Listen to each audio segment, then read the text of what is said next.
030012. It is April the 15th, 2003. You have paid your taxes, haven't you? Okay, that's good. We can stop. You can run out to the mailbox if you have to. This is our 99th interview overall, and we're at the home of George Halleck, who was in the United States Army in World War II. And I'd like to thank you for allowing us to come and do this interview. Okay. Let's start out with your full name. George Francis Halleck. George Francis Halleck. You were telling me you got kidded a bit. Oh yeah, said that was a girl's name when I was in school. Well, it worked for Frank Sinatra. Yeah, it did. Yeah. And what was your rank at discharge? Tech sergeant. Sergeant. Okay. I acted as first sergeant for 4 months. Okay. Well, Sergeant Halleck, when were you born? March 15th, 1926. March 15th, Mm-hmm. 26. And where were you born? Muncie. Muncie, Indiana. Were you born at home or? Mm-hmm. Oh yeah, back then. Yeah. Most people were back then. Yeah. Do you know where the home was where you were born? On East 12th Street, now called Memorial Drive. Okay. About 2.5 blocks east of Ball Brothers. Okay. Okay. And I take it your mother was there at the time? Yeah. Okay.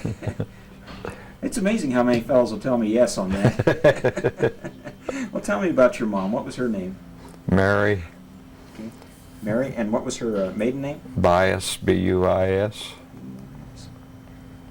And what can you tell us about her? What was she like? Worked all her life. Worked at Ball Brothers, I can remember when I was growing up. Okay. And then her and Dad started a canvas business on West 12th Street. Oh. Right after the war. Okay. And she delighted in telling everybody she was the only one in the family still working. She worked the day before she had a stroke. Oh, my. And was 90. Wow. Wow. Wow. My sister had retired, her husband had retired, I had retired, and we'd sold the store. She was still working? Yeah, she told everybody, I'm the only one in the family still working. Somebody's got to support these guys. Yeah, I guess. Wow. She used to take, sew all of the firemen's equipment for them because she had the big sewing machines, you know, and repaired all the flags for anybody that brought them in. She wouldn't charge for sewing a flag. Ah. Yeah, that shows a lot of character there. Yeah. That's people just had a real respect and honor for the flag at that time, and I'm starting to see it come back, and that's encouraging. Yeah. For a long time, the flag was just meant nothing to anybody. Yeah. That's kind of neat. Yeah. She, what could you say about her personality? Was she a kind of a bubbly person or a serious person, or? Well, I think she was bubbly. Yeah. What can you tell us about your dad? What was his name? Carl. Carl. And what would you say about him? How would you describe him to folks? he was easygoing. He had been a baseball pitcher when he was young. Oh, okay. And in fact, he was going to go to the minor leagues, play professional, and that winter he was working with an outfit installing fire escapes on the outside of buildings. Remember how they used to be? Yes. And one of those big counterweights slipped and yanked his arm out and ruined his shoulders. So that was the end of his career before he ever got started. Yes, I did. He always wanted me to be a pitcher. I saw the baseball over there. I wondered what the story was on that. One of the boys got me that. So were you a pitcher? Yeah, in high school. Were you a good one? Well, I wasn't a starter usually because I threw the fancy stuff. And we had another young guy that could throw almost 90 in high school. He didn't know where it was going. And after he was in there for a few innings, they'd put me in, and I had this one I'd started at a right-hander's head, and the catcher would get it on the ground on the outside. I mean, Wow. I really had one. Ooh. A slider. Huh? And they'd fall down out of the road because they was used to that other guy. So it was fun. Oh, that's neat. I've always wondered how fellas throw the ball and get them to spin and curve and drop. And I had all that stuff. My fastball didn't amount to much, but well, finesse over power any day. yeah, I got to start one game at Spiceland because the coach's car wouldn't start, and I had this old 29 Chevy Sport Coupe with a rumble seat, and the tires were those old split rim high pressure tires, and they'd been vulcanized, there was knots all over them, and that whole baseball team, they loaded in the trunk, they sat on the front fenders, they stood along the running board, and I took that whole team down there. So he said, I'll just let you start. That's quite a story. Did you win? Yeah, I pitched a 3-hitter. Hey. We won. Wow, that's terrific. But I remember worrying all the way down there, those old tires, all that weight, and Now they worry about seat belts for everybody, and yeah. anything could happen on that one. Yeah, there were 12 of us all together. Wow. How in the world did you do that? Oh, you've seen in the circuses how they pile them in. Well, that's the way they were inside. And then in the rumble seat, there was a whole bunch of them there. And the fenders, of course, were 3/16 thick. So Yeah. there was a guy riding on each front fender. And then they lined up along the running board on both sides. That's funny. This must look like a Keystone Cops. Yeah. Of course, we didn't have the fancy highway. We went the back roads. Yeah. Gravel road? Part of them were. Well, that couldn't have been too much fun for some of those guys. No. So, do you have any brothers or sisters? I have one sister, 9 years younger than me, Okay, what's her name? Sally Ann. Sally Ann. She lives in Burleson, Texas, just outside of Fort Worth right now. Okay. She's within a few miles of where I took basic training. Okay. Mineral Wells, Texas, Camp Walters. I hadn't heard of Camp Walters. It, Come across that it was a one yet. big one. It was a big one. I can't imagine any military base in Texas being a very appealing place. That's why I told everybody who'd want to live there, because all I remembered was the tarantulas and the sagebrush. Wasn't any trees, you know, no grass. It was awful. Yeah. Of course, then I found out they put the military bases where, you know, they didn't care about the terrain. So she was, say, 9 years younger? Okay. Okay, so you probably didn't, you were kind of going out the door as she was coming in. I was kind of a babysitter while Mom was working on Saturdays. How'd you like that job? It was all right till, as I've told everybody, she threw a fit up on Walnut Street. Mom would give us enough to go to show and ride the bus both ways, and popcorn or candy. And she wanted everything, and we spent all the money and had to walk home. And on the way home, going by the old theater down on South Walnut Street, I can remember the sidewalk had these little round glass bricks in it. Yeah. And they had a cotton candy machine, and she wanted a piece of cotton candy. I told her we didn't have any money, and she laid down and kicked and screamed, and I walked off and went on across the railroad track.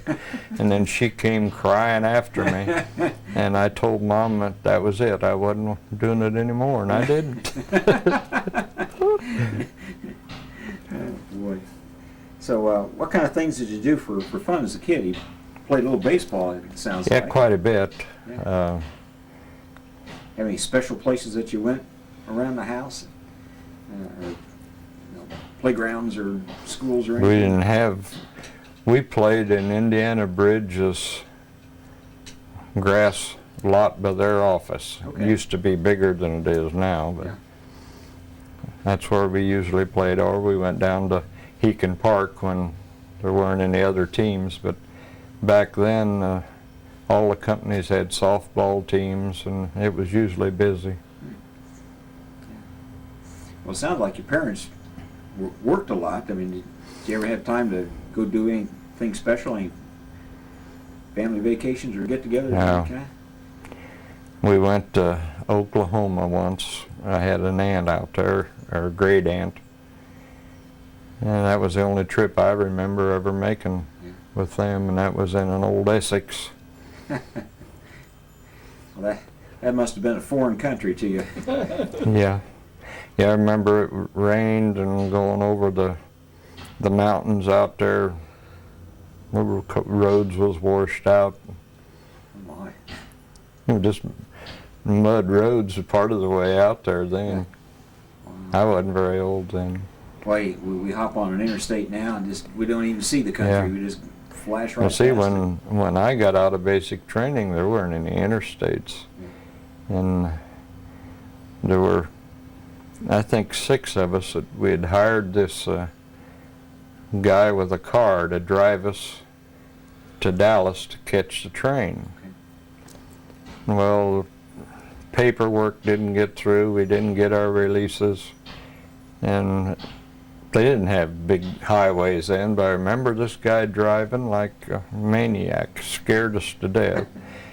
And we went into the station, went running in, and there was the tail end of the train. They backed them in, and it was leaving.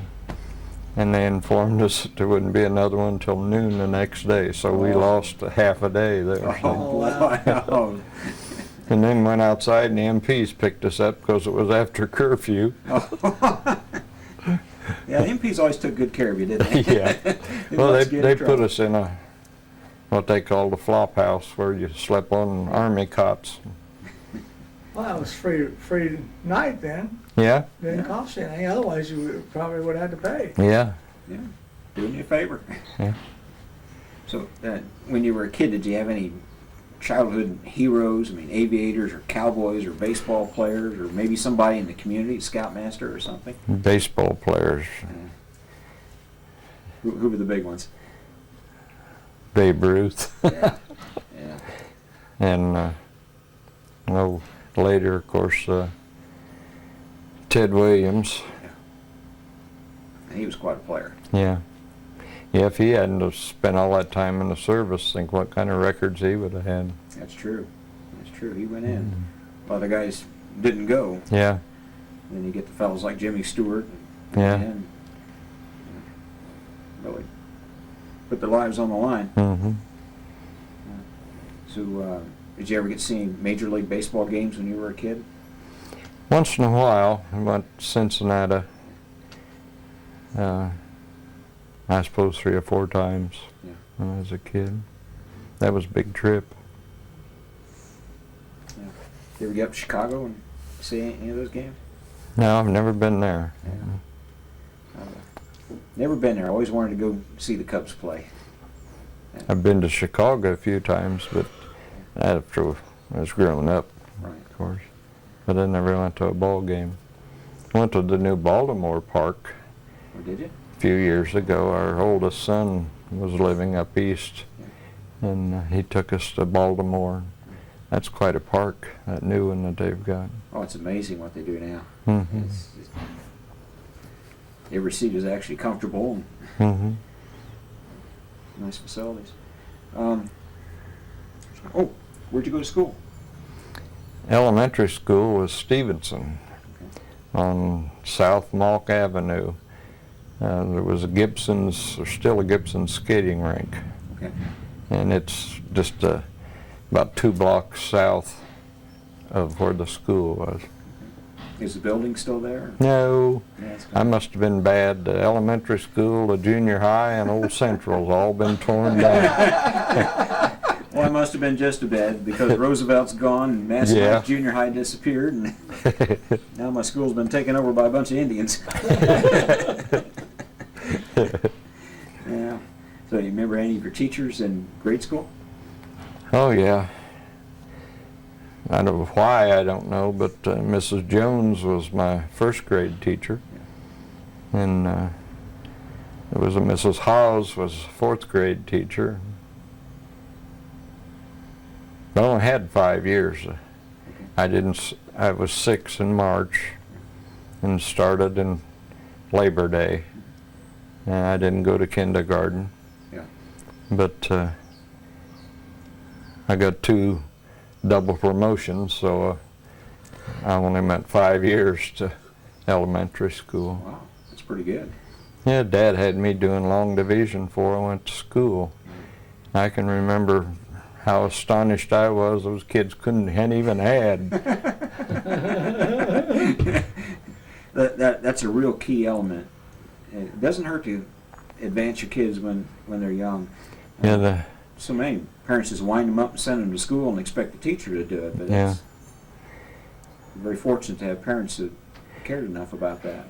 There was a little girl in the class, and she got just as good a grades as me, but she was a tiny little thing.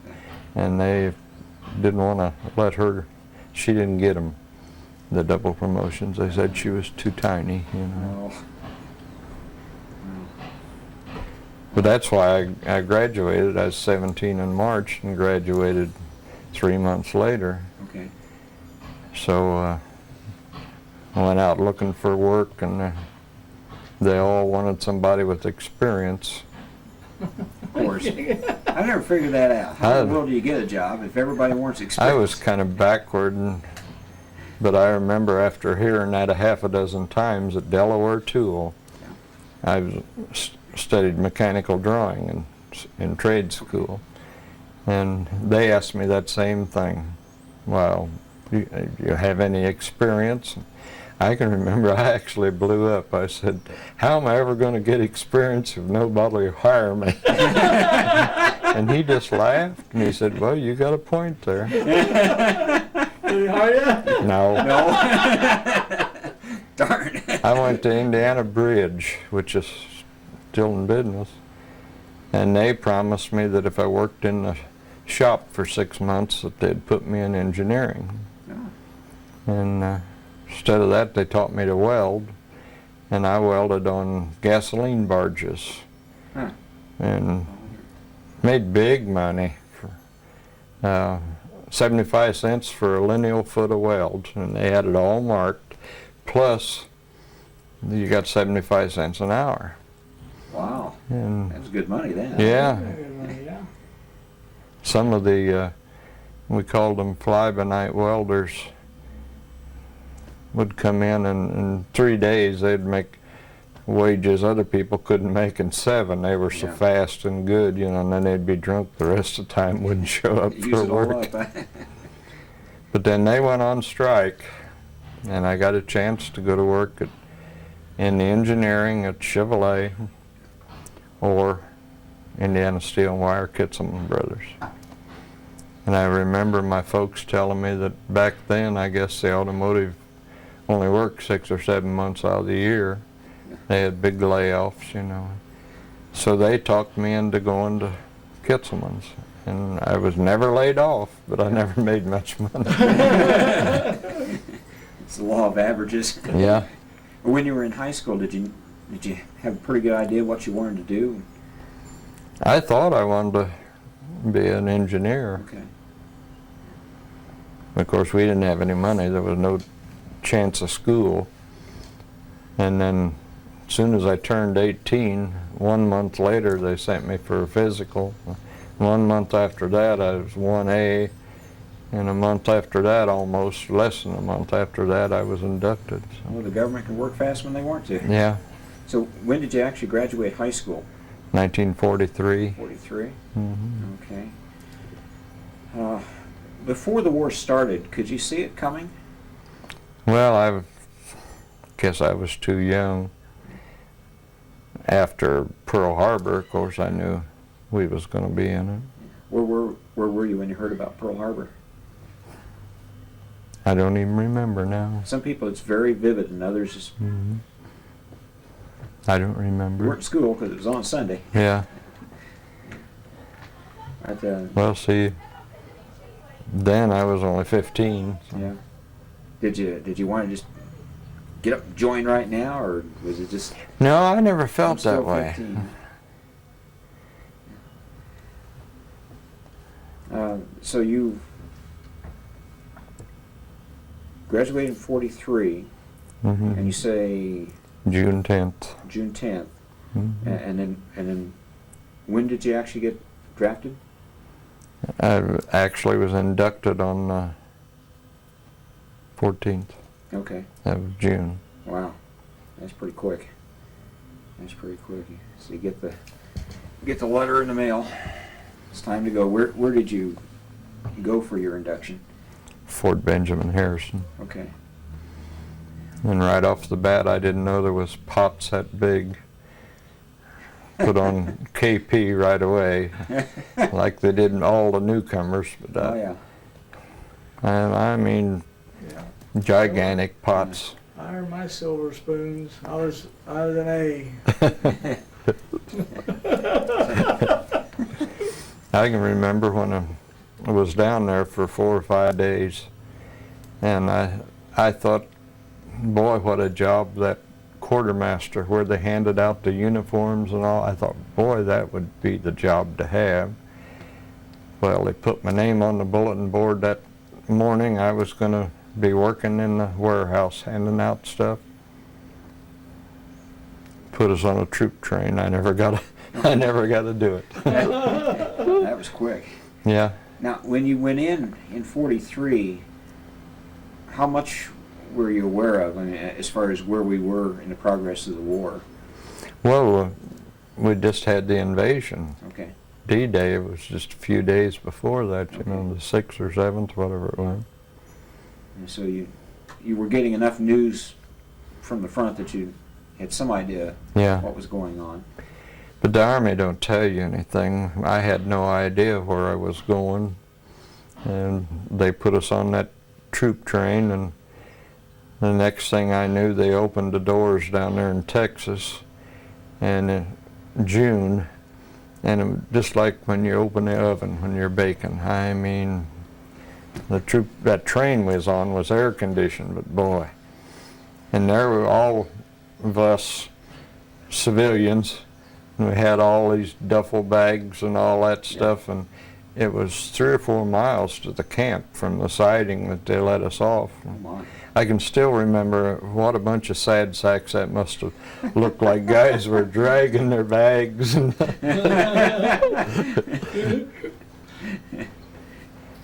Let's see, what was the name of the fort? You told me. Camp Walters, Texas. Walters. I knew it was a W. It was at Mineral Wells, Texas. Camp Walters. Flat. It was big. pretty much flat. Hmm? Kind of. Well, there was a few little Yeah. mounds, but nothing much. Yeah. So you walked in, and what was the first point at which you said to yourself, how in the world did I get here? Right away. Right away. As soon as you got off the train, I suppose. Yeah, these, they had it set up in battalion training. There'd be the 4 double-deck wooden places for you to stay, Okay. one for each company. Barracks. Yeah. Yeah, Barracks. and then there was a irrigation ditch and a little bridge, and then there'd be another one. I don't know how many, far as you could see, you know. I remember these guys from Pennsylvania talked like I'd seen only in the movies. "You guys," and there was a couple of them that was always going to the 3-2 beers what they had, Yeah. and they was always getting drunk on 3-2 beer. And the reason I said that about all of them looking alike, they'd get in the wrong one. And the MPs would come and bring them back, and they'd be in trouble, you know. Yeah, you wouldn't want to get drunk and try to find your way home to. That's what I mean. So They was always right. getting in the wrong one.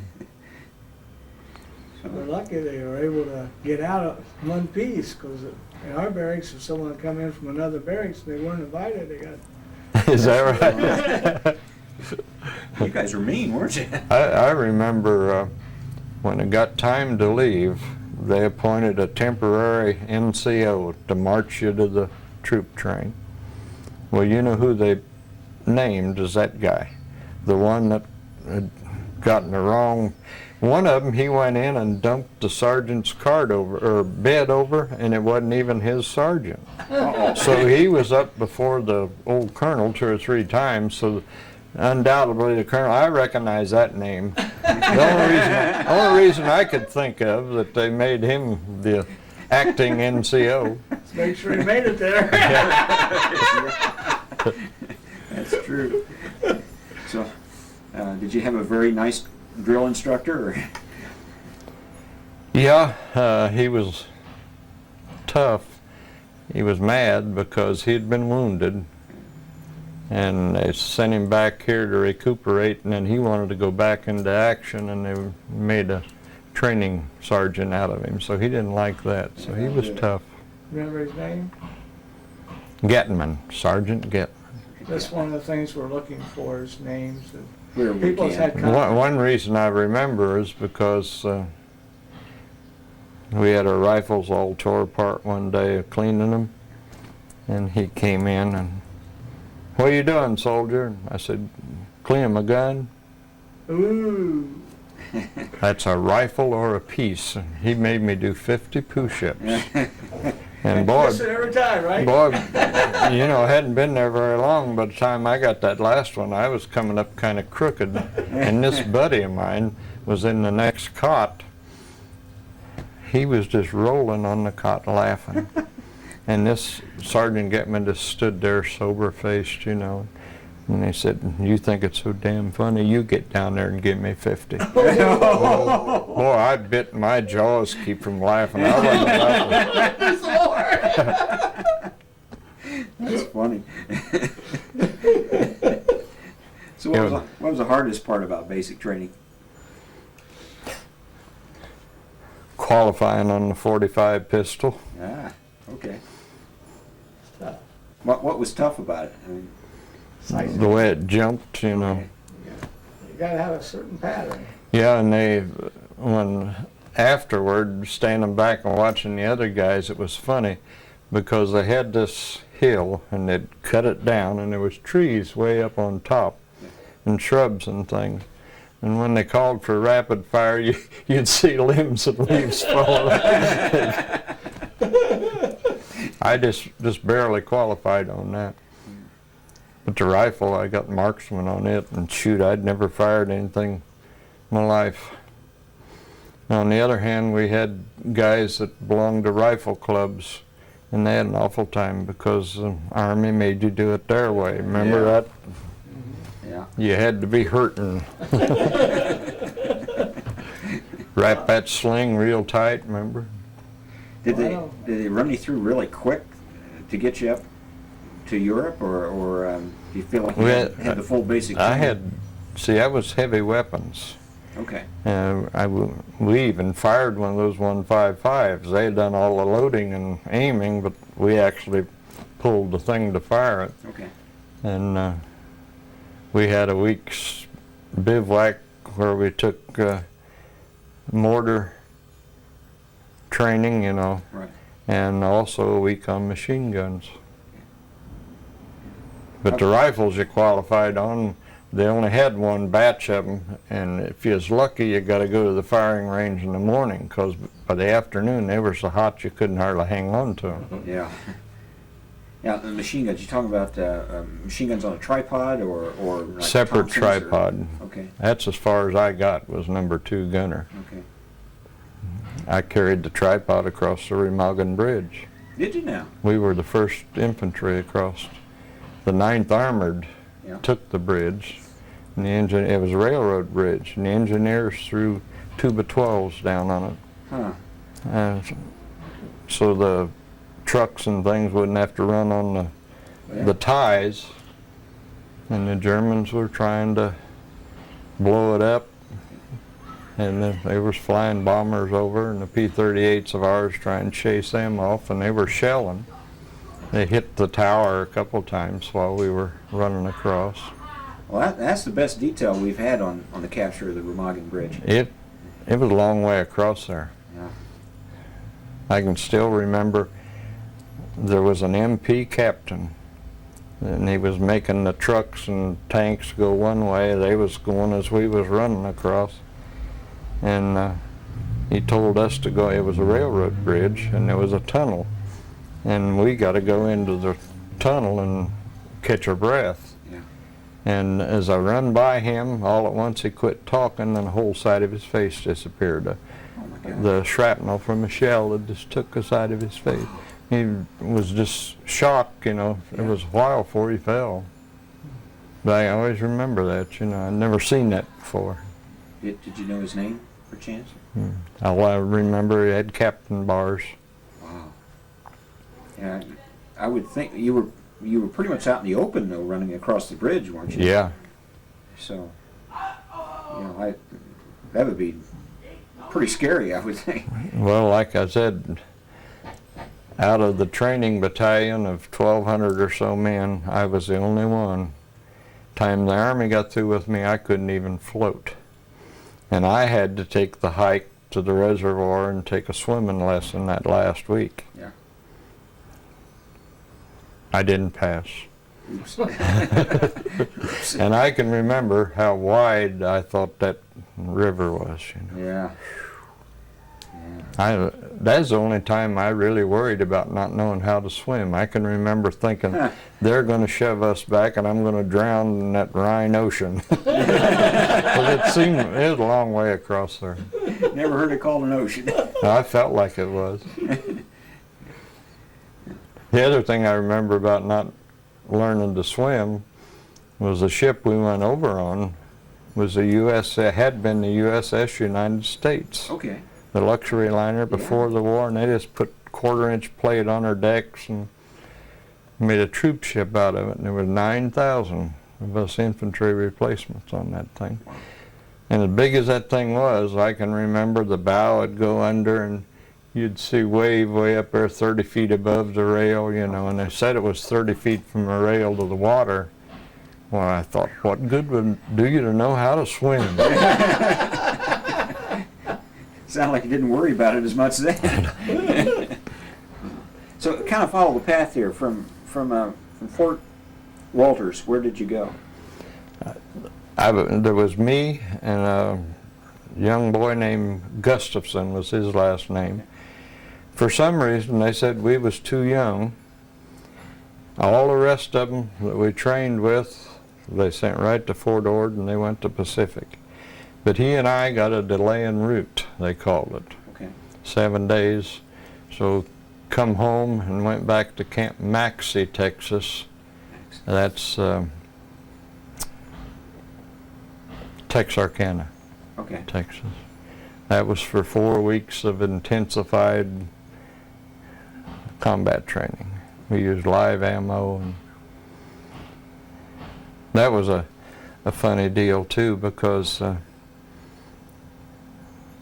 we didn't know it till afterward, the last week, but this captain that they put in charge of us, all of us were 18 and a half. Right. And he made us double time everywhere we went. Yeah. And the one thing we had to grudgingly admit, we'd see the other companies and the captain be riding in a Jeep with them when they was on forced marches and things, but he always was with us. Right with you. And he told us right off the bat, if you can take a step to fall on your face, take it to the side and I'll have you hauled back to the hospital.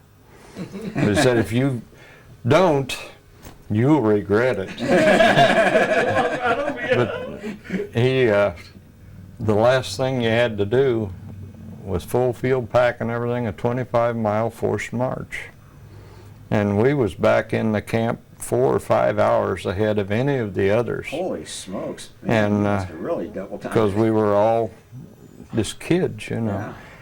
And then he got us all together and told us, he said, you can't believe the ribbing I got when they all teased me about getting my kids. So he said, that's why I was so tough on you. I wanted to show them up. Uh-huh. Yeah. Do you remember his name? Mm-mm. Well, that's quite a I guy. don't know that I ever, I'm not sure I didn't know, but I don't. He's a good leader. Yeah, he was a little guy, little, short, stocky guy. Huh. How close was this training to actual combat? Oh, we would march out 6 or 7 miles and like take a hill, and they'd have targets that popped up. We used live ammunition. And then they'd march you back at noon, and you'd go out in another direction, and usually at night 2 or 3 times a week, and then twice a week in the middle of the night you'd get hauled out of the cot to go on a forced march. And they were usually 10 mile, 12 miles, something Right. like that. And then they'd serve you, the mess hall, they'd give you a little piece of that sheet cake that was about that thick and a cup of coffee. I like filling one. Oh, yeah. They fed Yeah, you. I wasn't very big then when I went in, but they trimmed anything, you know, that hot weather and all that work. Oh, yeah. Did they have good basic Army mud there on base for you to get accustomed to? Oh, yeah. Yeah. Yeah, Army mud is special mud. It's just Yeah. something different about it. Yeah. So you, from Camp Maxey, after your intensive training, where did you go from there? Well, I thought we were going to be sent over, but I went to Camp Gruber Gruber. near Muskogee, Oklahoma. That's where the Rainbow Division had trained. Okay. And I was there Christmas time because her and the folks came down. And as happened, that's where my great aunt lived. And they had a sign on the bulletin board, any soldier that wanted a home-cooked meal just to come. And they had this big dining room table. I don't know, 20 people or so could sit around it, and there was always soldiers there. I thought this guy said he didn't have much to talk about. I These are did good too. stories. Yeah, These are good stories. very good. It's, Yeah, the sad part of that, she was married to Sam McPherson, who did oil wells for the Ball family out west, drilled oil wells. okay. And at that time, he had a big oil well supply business where he sold derricks and the great big pipes and the pumps and all that Right. stuff. And in later years, the lawyer cheated him out of everything. When Oh. Sam died, my aunt ended up on welfare, a nursing home. That's He got the power of attorney, and when Sam died, he just took everything. man. We'd always considered her our rich aunt, you know. Yeah. That just. Yeah, makes- I can remember Dad sending what money he could to her and Christmas and her birthday and stuff. Wow. That's. There's payment for that. Yeah. Yeah, this guy only lived about 6 months, had a heart attack and died. Did he really? Mhm. Didn't enjoy it much, did he? No. Somebody did. Yeah. Probably did. I can remember the difference in Muskogee, the blacks. Yeah. You know, I went to school with them here, played ball with them. Boy, down there you walk the streets and they'd get off in the gutter. Huh. Well, we don't- And I remember getting chewed out by the bus driver. I got on the bus, and the only seat was clear in the back, only empty. I went back and sat down, and he stopped the bus in the middle of the block. Come back there and just chewed me out. No kidding. Yeah, blacks are supposed to sit back there, you know. Wow. Yeah, you were in uniform too, weren't you? Yeah.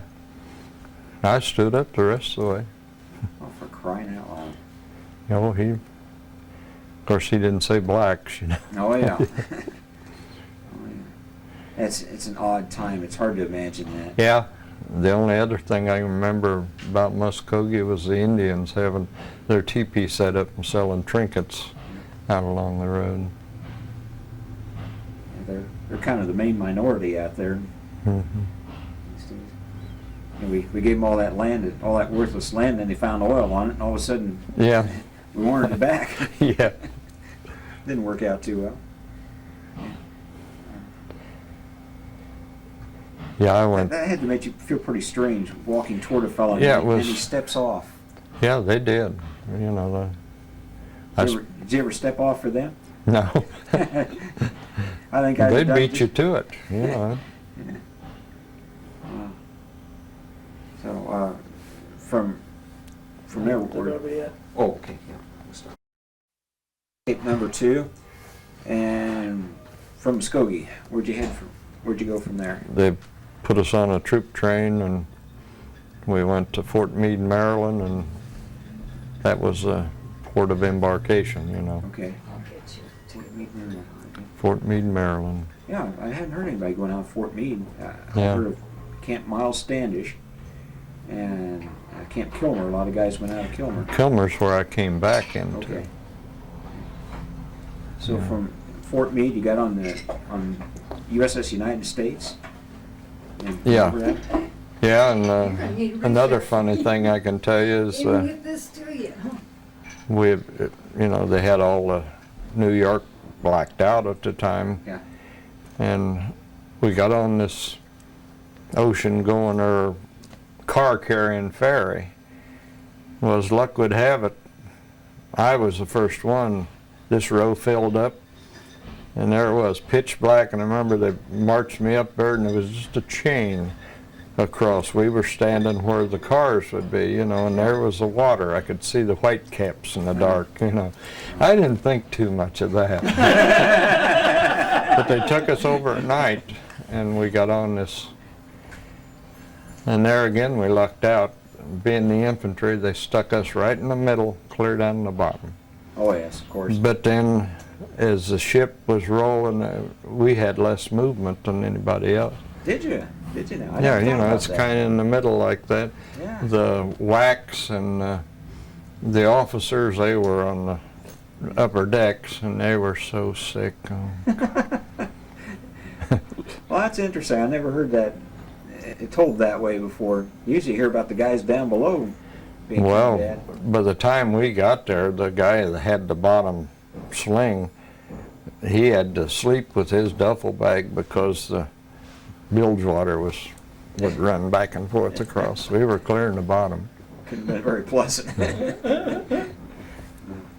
So, Dick Courtney tells the story about when they finally embarked, and he says they were hunched over like turtles, and as they went down the line, they gave them they asked Catholic or Protestant, and they give you the Catholic missal if you were Catholic, and they stuck it in their mouth, and he was walking around like this, and then they gave you the meal ticket, and he had to stick out in his mouth too.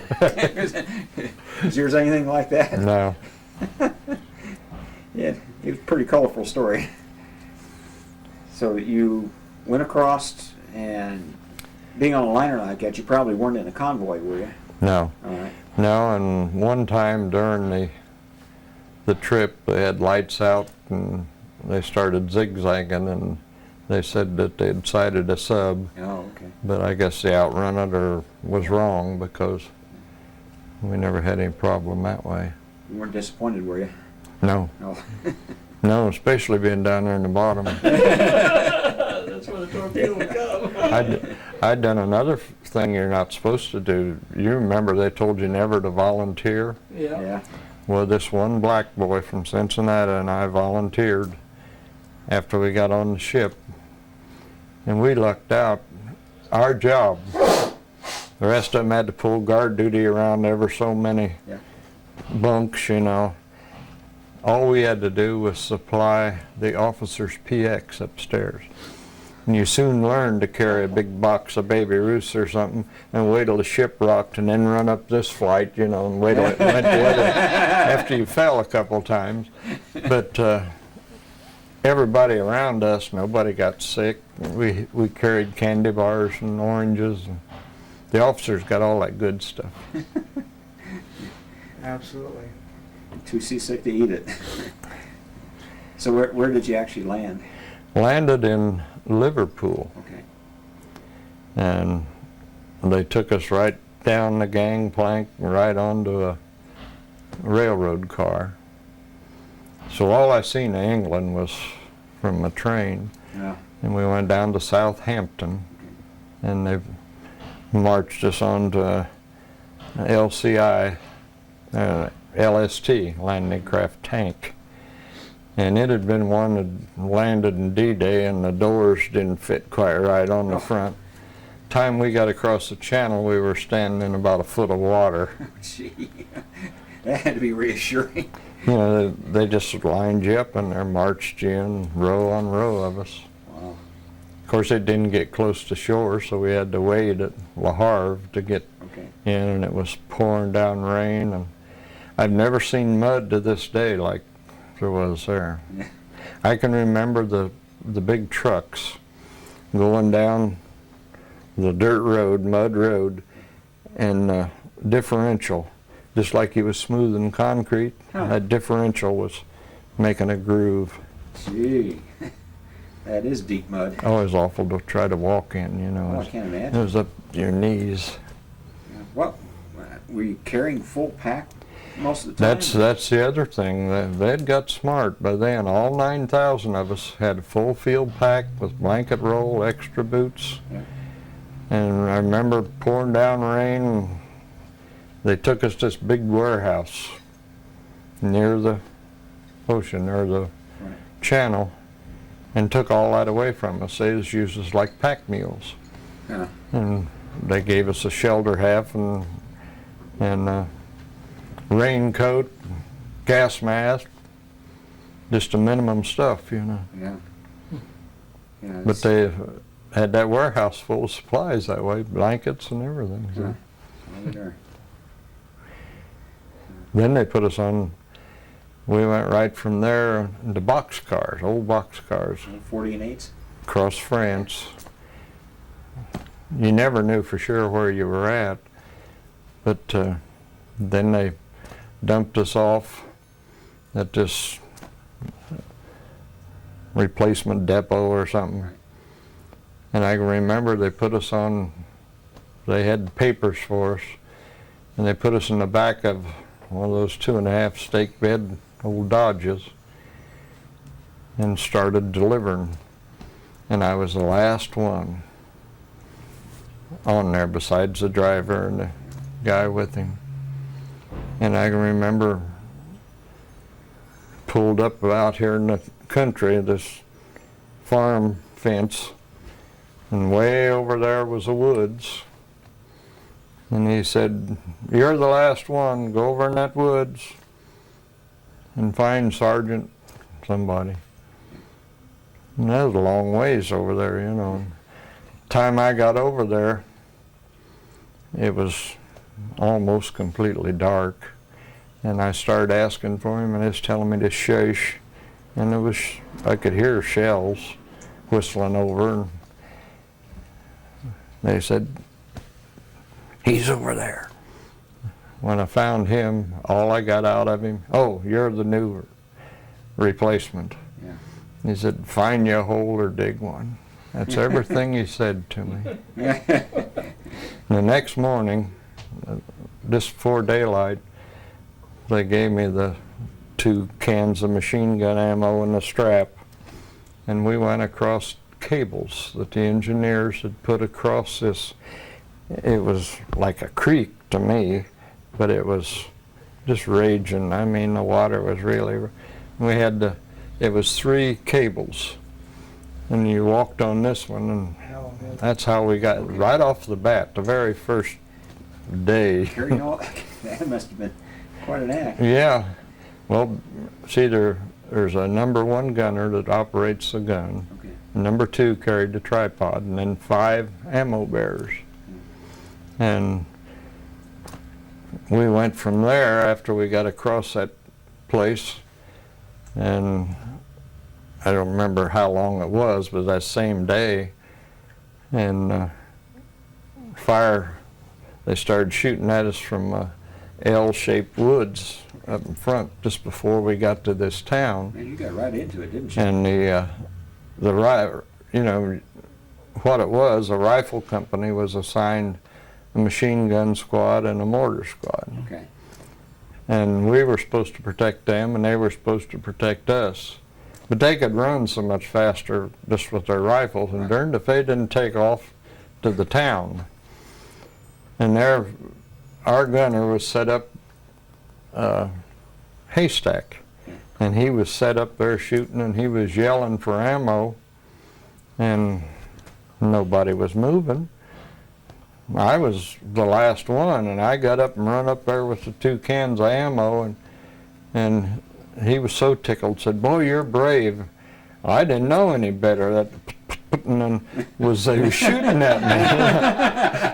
And he said, "Get in that shell hole over there," and I jumped in a hole, and they radioed for the tanks to help us out. And here come the Shermans, and they started blasting right into the woods, and the Germans took off.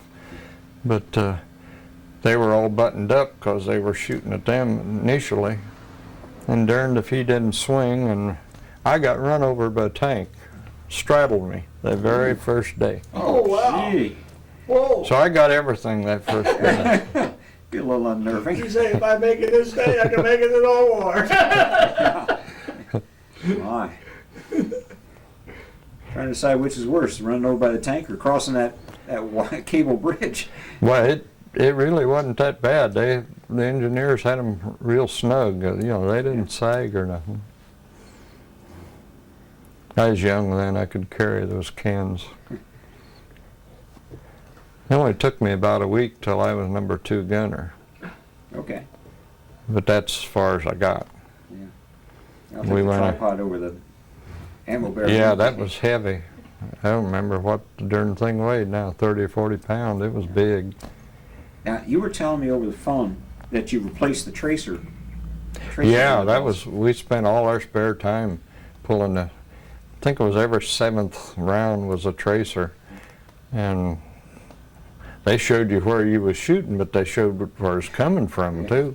That's true. I don't suppose we were supposed to do it, but that was the standard operating procedure for us.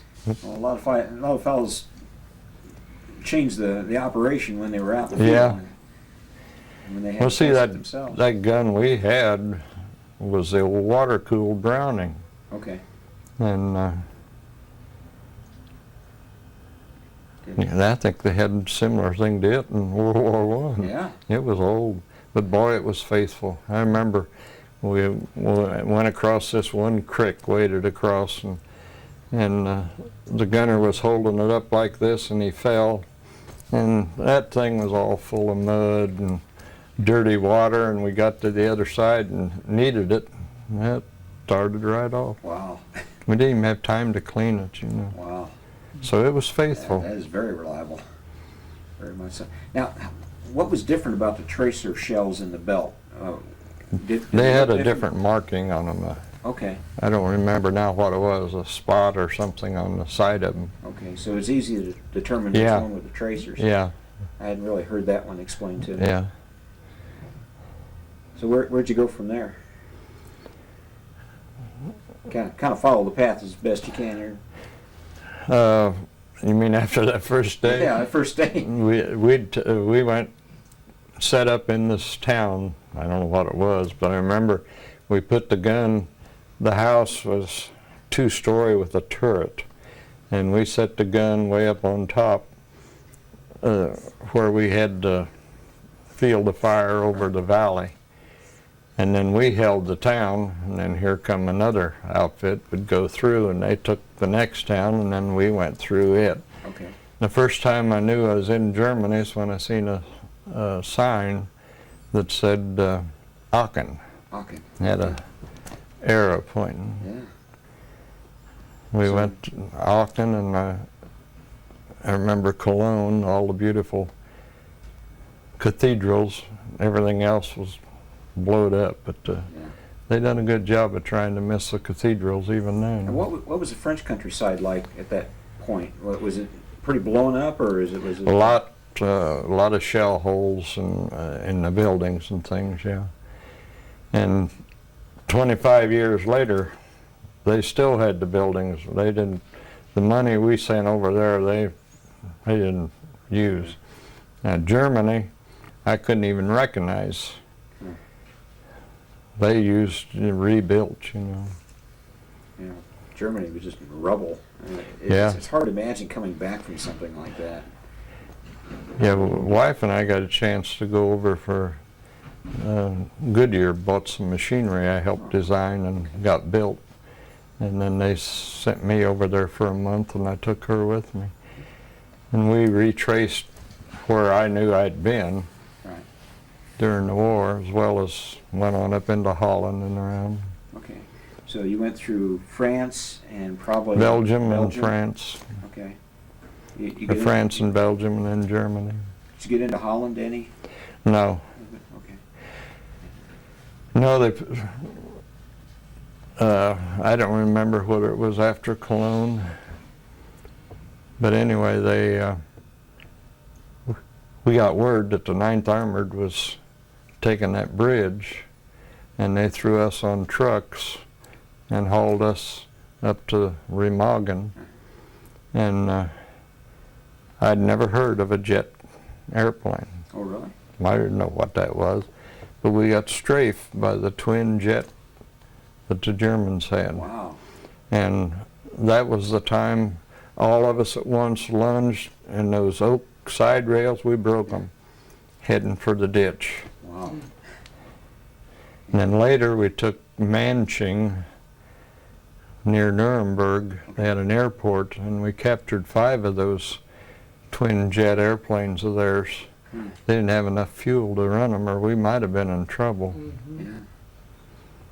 Yeah. They didn't appear to be too accurate initially, but it wouldn't have taken them long to figure it out. No. They certainly had more experience. That was weird, you know. It had to be. Didn't hear anything, and the bullets started coming, and then he went by, and you could see the fire out the back, and we didn't know what it was. I'd never heard of a jet airplane. Wow. So you didn't hear anything? Not till it went by, and then... Wow. Yeah, that would be kind of spooky. Yeah. And you say you took the Remagen Bridge, you went across that. And then we went down to Linz, Okay. L-I-N-Z on the Rhine, and that's where they started me smoking. Yeah. We took the town, and then the quartermaster guys come in, and they found a warehouse full of black Cuban cigars and a warehouse full of whiskey. And as we went out to take the next combat mission, they handed each one of us a box of those big black Cuban cigars and a great big bottle of booze. That's And a it bad didn't combination. affect, I can remember drinking, it didn't affect you a bit. I suppose we was, you know, too wound up, I don't know. Yeah, probably. Did you have any other tough battles along the way? I mean, where did it... There must have been some pretty stiff resistance in some pockets, and then it sort of broke down. Yeah, and it sounds like something they had over there, because the SS would make the Wehrmacht, the regular army, stand and fight, or else they'd shoot them, you know. Okay. And they'd leave a few SS officers with the regular army to slow us up. Yeah. I remember we spent one night in a zigzag trench in about a foot of water and snow, because there hadn't been that many of them we found when we took the town, but they'd was afraid to quit because of the SS troopers. Wow. That was the town where they were using an aircraft gun shooting it at us. We'd got down in this slit trench, zigzag trench that the Germans had dug. Yeah, I've heard that they would use anything under the sun on infantry guys. Yeah. They'd use a tank on them. Yeah, I remember, as horrible as it sounds, this one officer raised up and yelled something, and one of those, I don't know what they were, 20 millimeter anti-aircraft or something, but it went right through him. It just made a hole, you know, it didn't explode, went on and exploded. The next night, we took the town, and the next night we slept in the castle. Wow. And I can remember how damp that thing was. Well, it's You were plenty dry better from than the- a snow in a foot of water. Yeah. Yeah, we didn't sleep that night standing in the water. I've never seen a guy that spent so much time in the water and not been in the Navy And couldn't swim. and couldn't swim. Yeah, at times you'd have a whole bunch of the regular Army Germans would give up. Yeah. I remember, well, I'll get ahead of myself. After I went across the bridge, and then we were in a firefight taking this hill, and the Germans started throwing a lot of mortars and artillery at us, and they called for air support.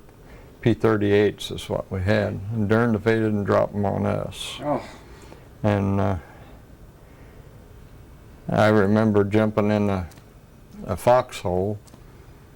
I couldn't find my helmet. It was dark, and I couldn't find my helmet, and I remember how terrified I was not having that steel helmet. And I jumped in this hole, and somebody jumped on top of me, and one of the shells hit a tree up over our heads, and the shell bursts were what was bad. yeah. You know, if they hit the ground, they blew up this way, and you could be pretty close, and outside of the concussion, you wouldn't get the shrapnel. But when they hit the trees, it blowed down. And after all of it died down, I remember telling him, "Get off of me."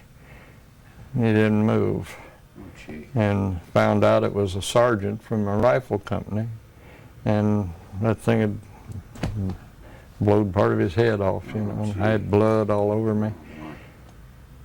And I don't know whether it knocked me out. All I remember is standing behind a ambulance at the bottom of this, it wasn't a mountain, but it was a big hill. And the next thing I knew, it was 3 days later in Liège, Belgium, in the hospital. Huh. And they gave us what they called blue racers. It was dope that put you so you'd rest, but you'd get up and bathroom and eat and go right back to bed for 3 days. And they said that was for combat fatigue. I can't imagine. So then I got sent back, and by then my outfit was long gone, and from then on I was in headquarters company. But I never, to this day, knew why. So I carried a carbine instead of a .45, and was an ammo bearer or gunner. How did they treat you as a replacement? Did they kind of shy away from you? Didn't want to get to I know just you? didn't know anybody. Yeah. Like I said, within a week I was number 2, and I couldn't even tell you the names of those ammo bearers in front of me. Did you sense that they didn't really want to know who you were? Didn't want to get I close to you? didn't have time, I think, didn't have what it time. was. Okay. Yeah, I've often thought these guys that trained together and went over that, to me, I would think would be a lot better. Because I can remember that first night, I never felt so lonesome to this date. You know, there I was, Scared kid. and didn't know where I was. All that old sergeant said was find a hole or dig one. Yeah. Yeah, I can remember how lonesome that was. I've heard some fellows say they didn't want to get to know the replacements because they knew they wouldn't be around long. Because they weren't seasoned like some of the other fellows were. You got seasoned. I pretty didn't tell quick. you the funny part about that first day. When I took this, I remember they called him Tex, and he was just blazing away with that machine gun on the woods and cussing the Germans, and they put a bullet through the water jacket. And toward the last, it was like a Disney cartoon. You could see the bullets he just burnt the barrel up, you know. They were going out there 20 or 30 feet in front was all. So it's a good thing the tanks came in and saved us. But that was so funny. He just kept blazing away, you know. Didn't even notice, huh? That's funny. Never heard of that happening. Now, when I got back to the Remagen Bridge, it fell in while I was gone. And the engineers had 2 or 3 pontoon bridges across. Well, the Germans had blown it up, or? No, it finally got tired and fell in from all the traffic. All the traffic? Yeah. Wow. And Now, Fred Stark, we interviewed him. Fred was a bazooka man, and he said that shortly after you took the Remagen Bridge, the Germans mounted a counterattack with tanks, and they were under the bridge, and they came underneath one of those arches. He says he hit that first one with that bazooka, hit the tread, spun it around, blocked the whole thing. Did you see any of that? That's where you had to hit the Tiger tanks. Yeah. I mean, our stuff would bounce right off of them. Oh, it was just dumb luck more than anything, but he hit that lead one and popped that tread, and that thing spun around, just blocked the whole counterattack. So, did you see anything like that? Or? No. Yeah. The tanks we seen was from a distance, and then we rode a lot of them. See, we ended up clear across the Ruhr Valley, ended up Halle, H-A-L-L-E. It's a suburb of Leipzig. And that's where they made us wait on the Elbe River for the Russians. We waited there about a week. Were you aggravated that they wouldn't let you go forward? If they let the No, Russians but then stand? we'd had enough. You're just done with it, huh? Let them have it. When I'll tell you, politics was even in our war. Because Standard Oil had a big refinery, and they were really giving us what for. And we asked for artillery and air support, and they told us we had to take it with small arms because they didn't want the refinery damaged. Oh, brother. And half of the German trucks and things were Fords. Were they? Gee. Oh, well. So the politics was in our war too. How did it make you feel towards Fords when you came back home? I've never had one. Never had one.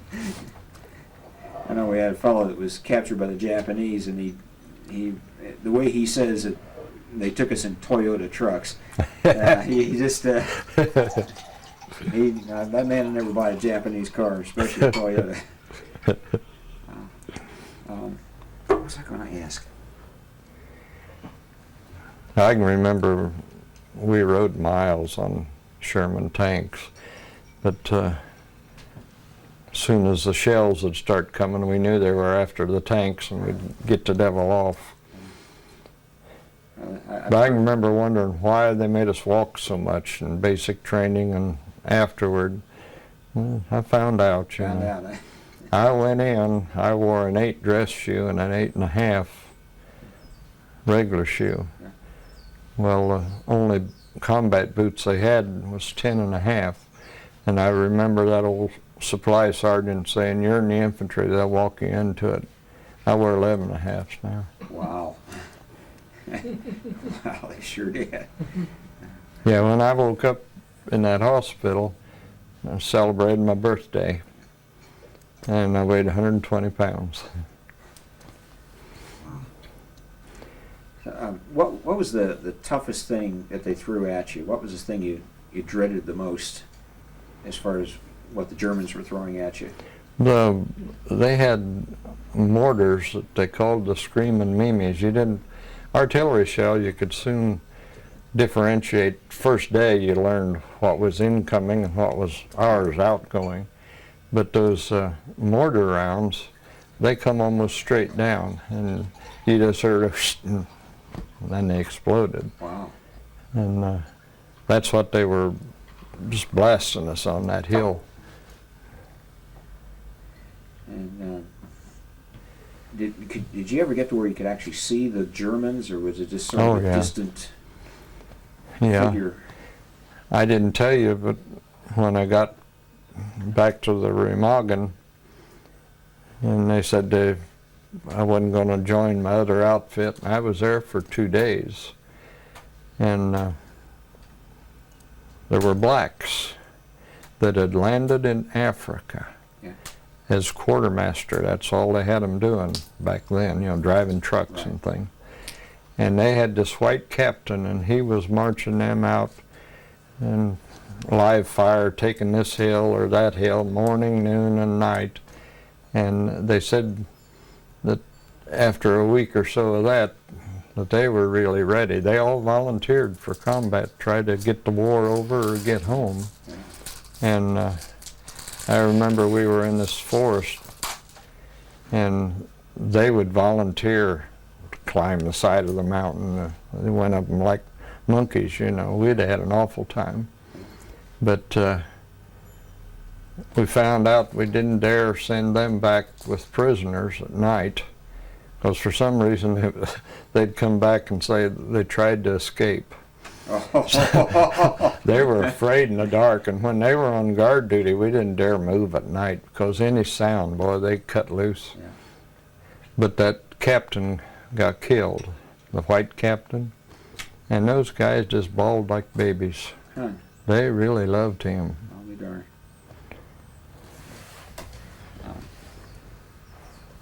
Did you get anywhere near the Hurricane Forest? Yeah. Okay. Yeah, our outfit went right through there originally. They lost, seemed to me like it was 90% or something. A friend of mine's brother got killed over there in that.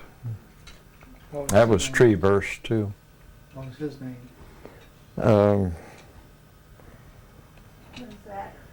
Huh? Who's that? Yeah, but I don't know what his first name was. Okay.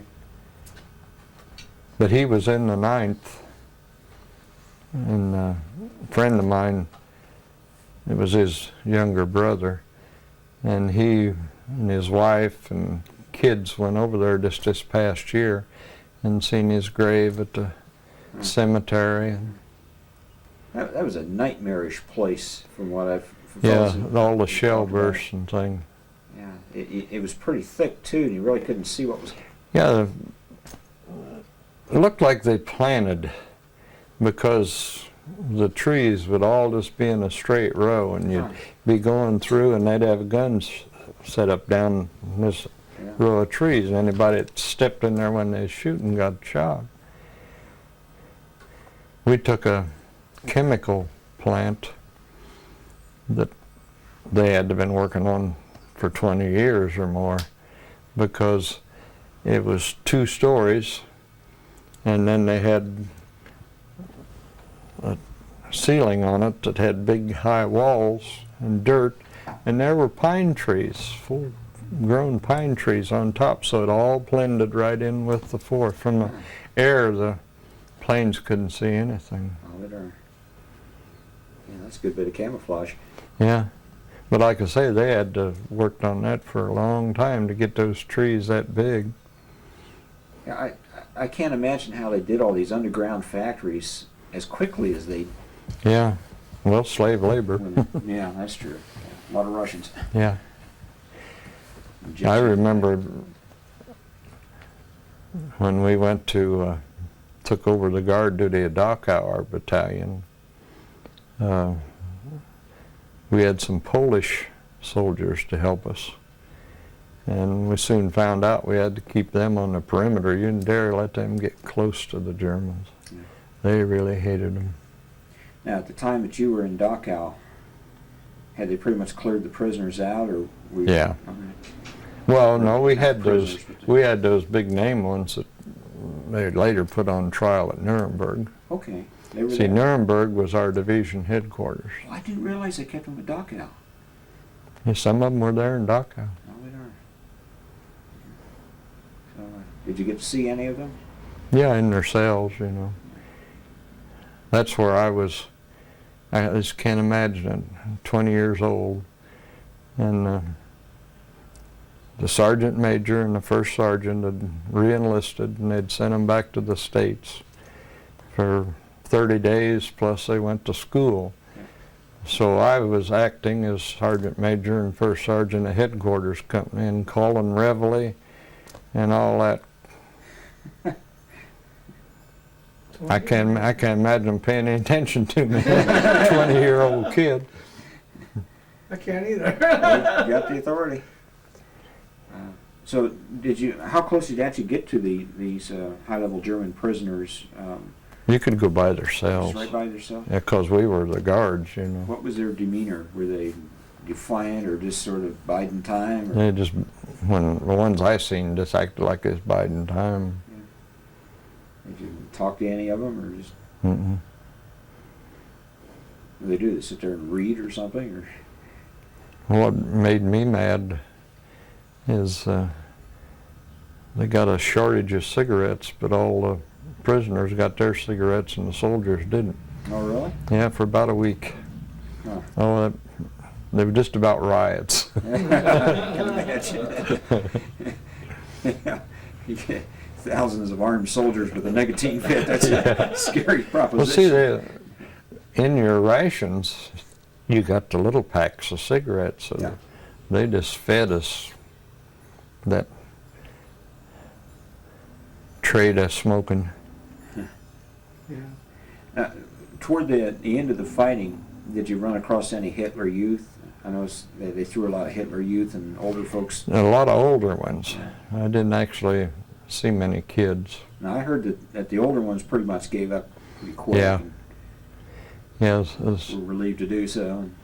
yeah, we'd get a whole bunch of them, 20, 30 at a time would give up, you know. But I also heard that the Hitler Youth were just fanatics and that they would. They were like what I called the SS, you know. Yeah. Yeah, they didn't give up. You had to kill them. You got any examples of any run-ins that you might have had with them? Or? Well, they were behind the Wehrmacht guys everywhere we went. Okay. They didn't have enough people at that time to have a whole outfit of the SS. So they had them all spread out to push the other guys. Yeah.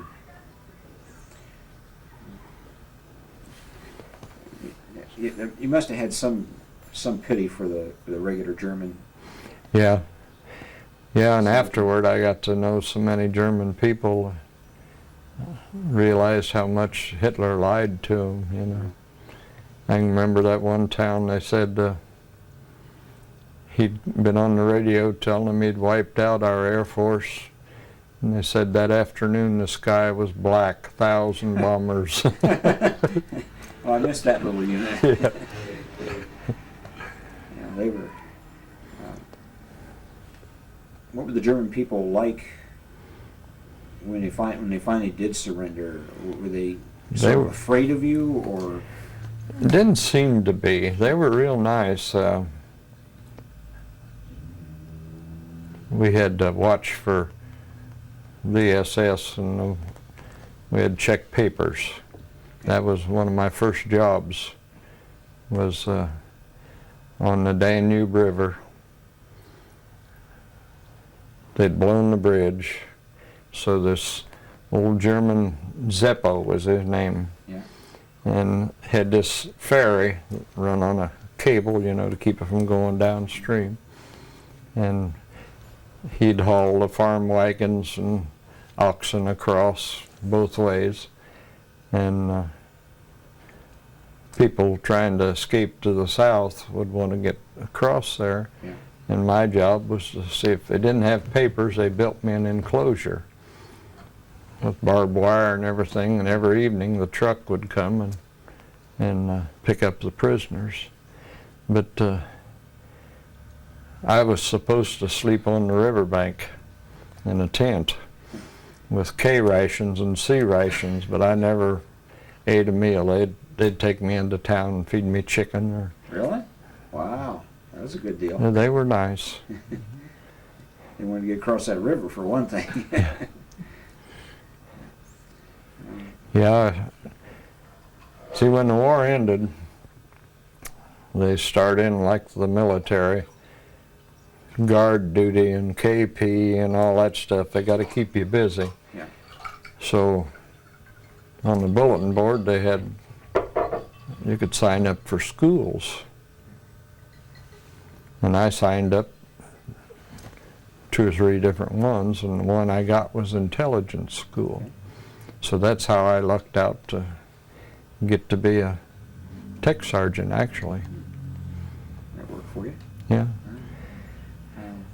Yeah, the intelligence group was all, had a lot of points. And they just kept shipping home. And I ended up, I was the last one there.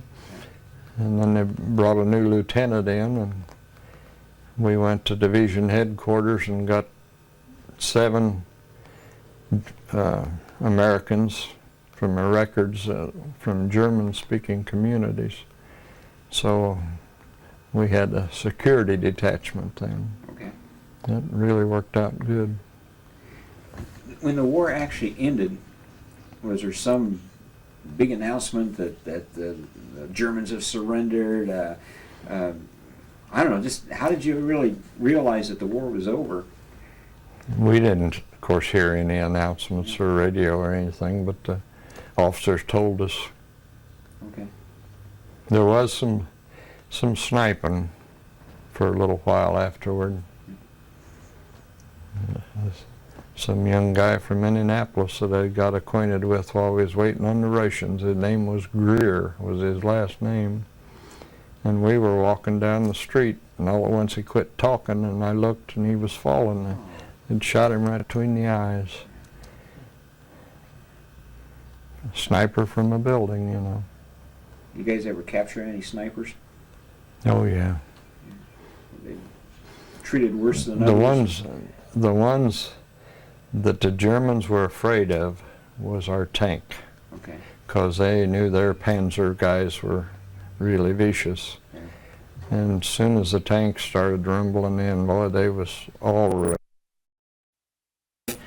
You were, in our little break here, you were telling us about the machine gunner that melted down the barrel. And then you said he had another little episode that same day.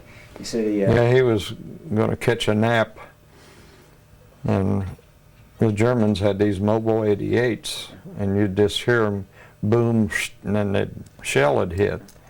And hadn't had anything warm to eat for a long time, and one of the guys in the basement of this house, there was a clean out in the flue. Every room had fireplaces, you know.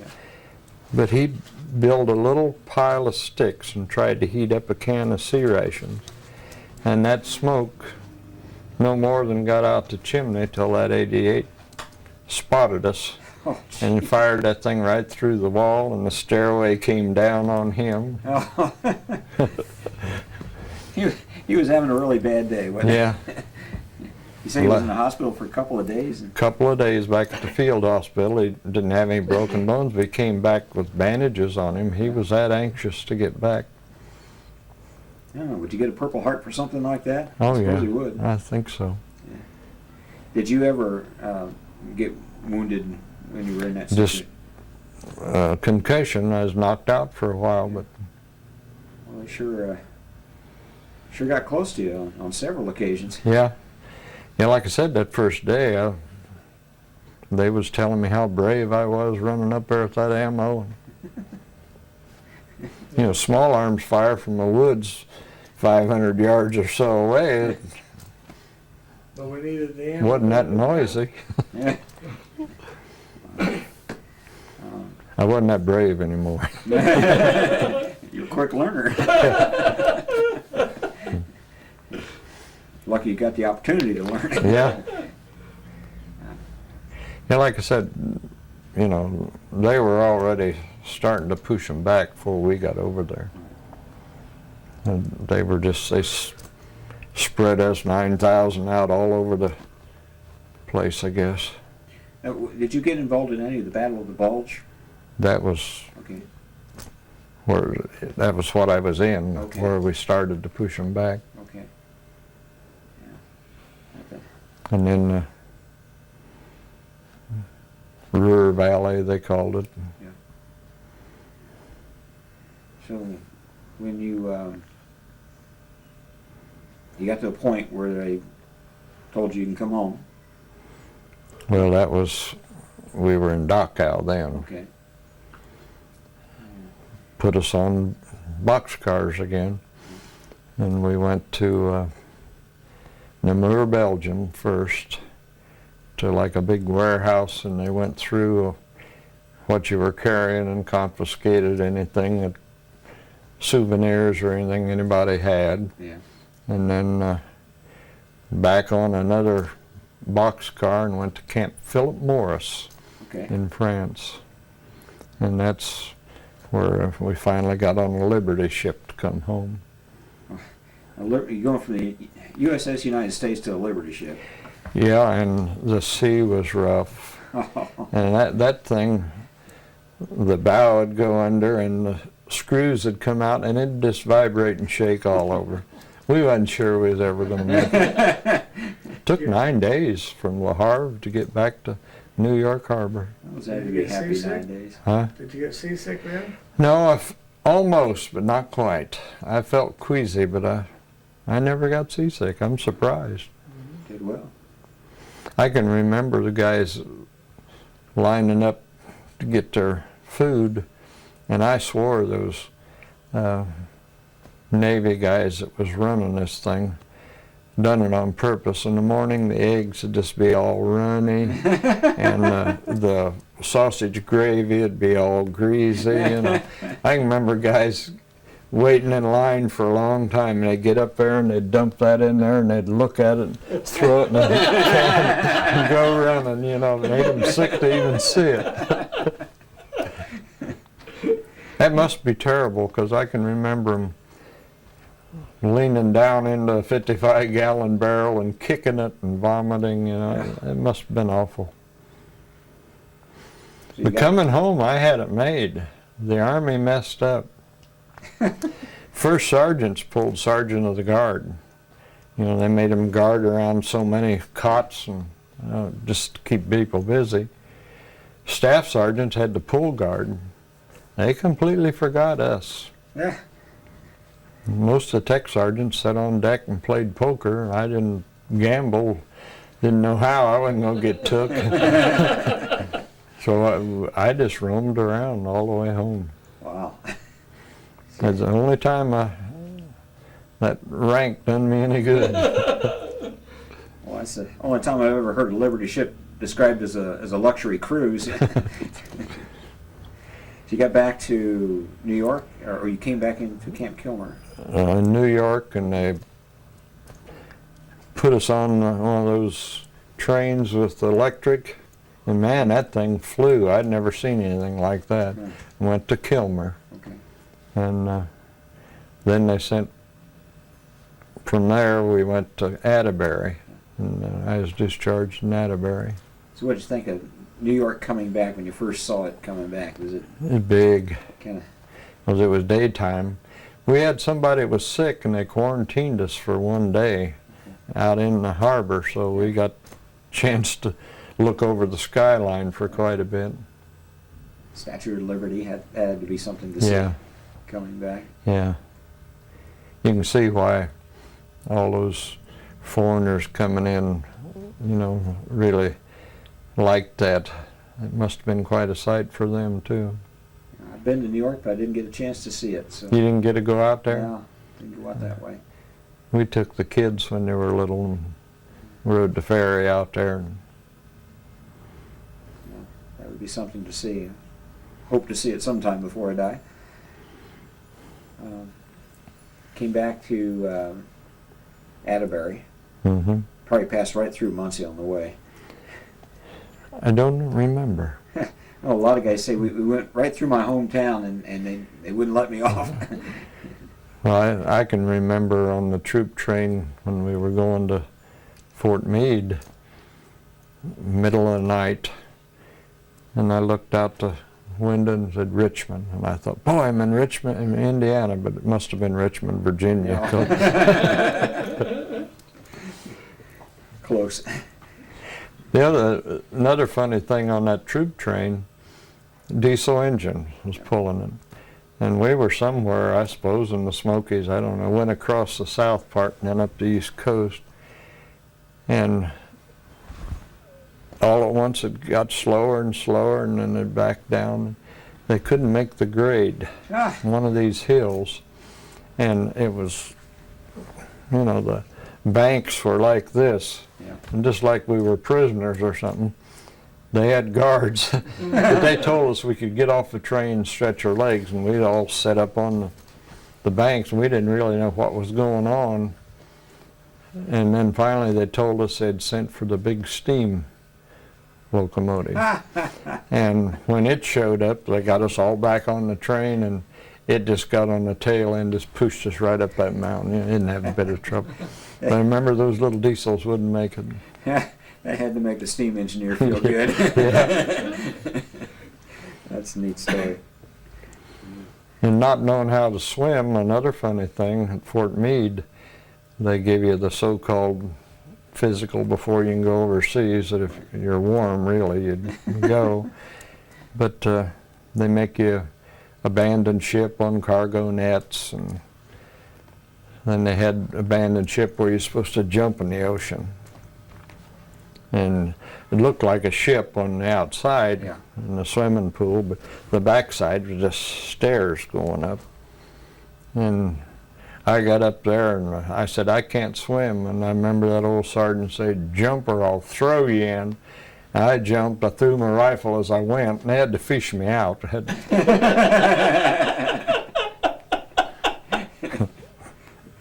They only fished you out because you had your rifle. Didn't want to lose that. But it didn't keep me from being sent overseas.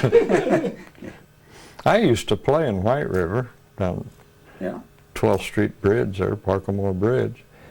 But like the shooting a rifle, you had to learn the Army way. By the time they got through, I couldn't even float. It was so embarrassing, though, the last week.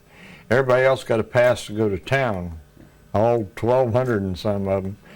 I had to hike the 3 mile or so over to the reservoir and take my swimming lesson, and then it felt good then, but by the time you got back, you was all sweaty again. And flunked again.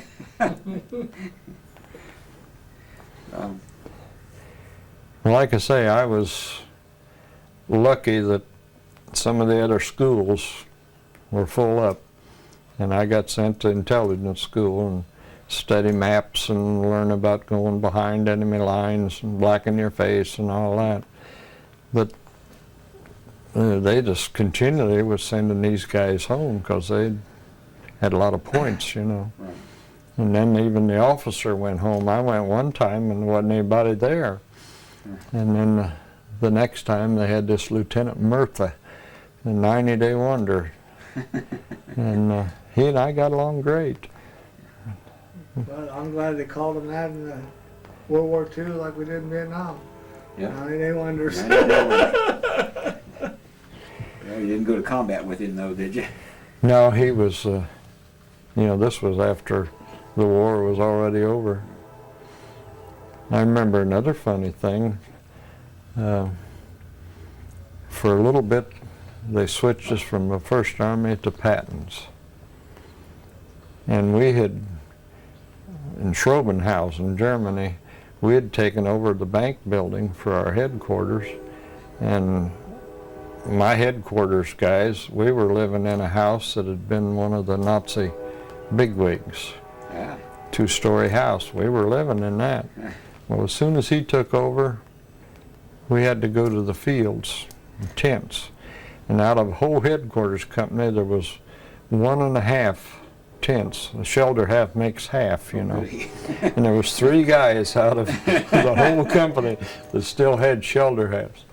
And boy, he resupplied all of us everything we were supposed to have and took it out of our pay, you know. Yeah. Really got us, and started having full field inspections and all kind of what we called chicken. Yeah. But then we wasn't with that long until they shipped us down to Dachau to take over the guard duty. we was rid of him. Yeah, I've had some other fellas say, why in the world did he make me put on a tie and march? Yeah. What was he thinking? Yeah, well, That when was him. you asked about when the war ended, they made us parade, you know. Were they suggesting that you might have to go to the Pacific at that? Oh, yeah. Okay. Yeah, My I was neighbor lucky I was- got to stay there, and I got occupation ribbon for being in the Army of Occupation. But some of the guys, they were sent right on to the Pacific. My neighbor was in that situation. They had him marching one day, and not a single one of them has a smile on their face. I mean, here the war was over, but they had, just before they took him out to march, they told him, huh? "You're going to go to the Pacific." So they were all upset. Who would you classify as the heroes you came across? Specific people that you met, or maybe groups of fellows like medics, or who were the guys that stood out to you over there? Anybody? I had a fellow tell me the cooks that brought the Thanksgiving dinner to him in the Hurricane Forest. Well, that's something.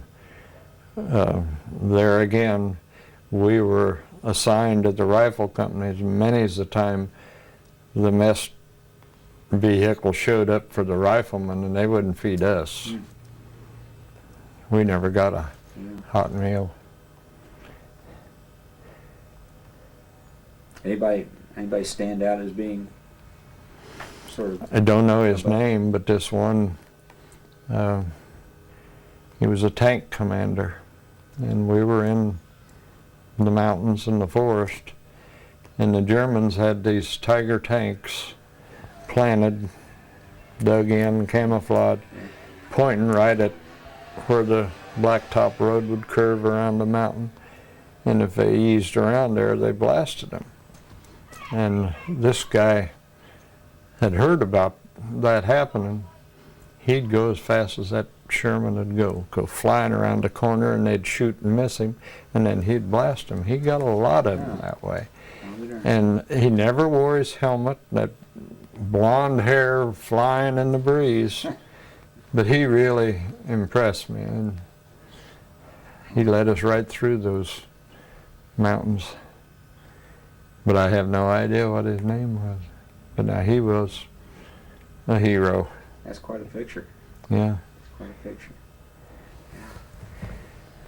So you came back to Atterbury Mm-hmm. and you mustered out, went straight back home to Muncie, I assume, or?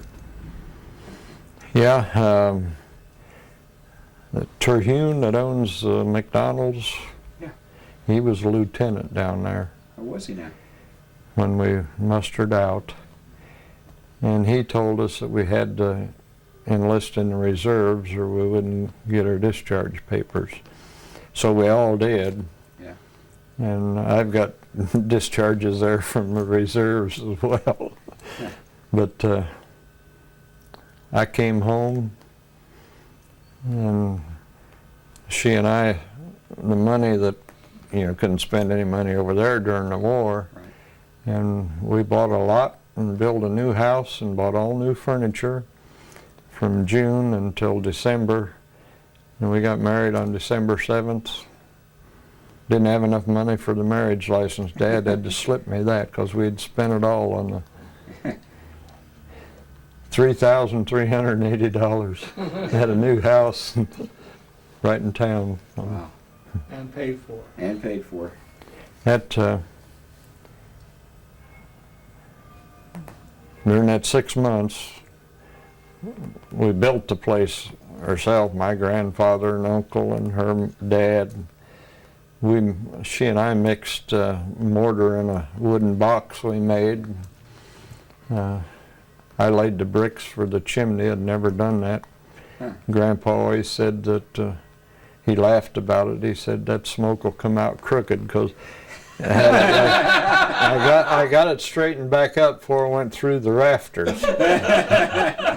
He said it would come out curly. And my grandfather was 75 years old, and he put all the rafters. He didn't believe in power saws, which were pretty new then. Right. He'd make a line, and he'd say, all you have to do is make that line and split it. He sharpened his own hand saws. I can remember him standing up there putting the rafters and things on. Well-built house. Yeah, it's still there. It's just as straight as a stick on West 8th Street. Except for the chimney. Huh? Except for the chimney. Well, it don't show from the outside. In between the ceiling joists and the rafters, I got pretty crooked. Well, you've just been talking about your wife. What is her name? Eleanor Eleanor? And the maiden name? Yarger, Eleanor Yarger. Y-A-R-G-E-R. So where'd you meet her? We moved from the east end of town out in the west end when I guess I was just going to Central, starting to Central, I think. And she lived on 11th Street and we lived on 12th Street. And I'd met her, you know, riding a bicycle around. And then she skated at Gibson's roller rink a lot. And I was coming back 12th Street and her sister were walking. They'd missed the bus. And I gave them a lift home. And her sister went in the house and I sat in the swing with her. And her father worked at Chrysler at Newcastle. And we just sat there and talked the whole time. And he came home and run me off, said, and don't come back if you don't have sense enough to go home at a decent hour. So after that, when I'd see his headlights turn in, I'd take off. Turn in the alley, you know, to pull in the garage, so I'd take off. That way you were leaving in a decent hour. Yeah.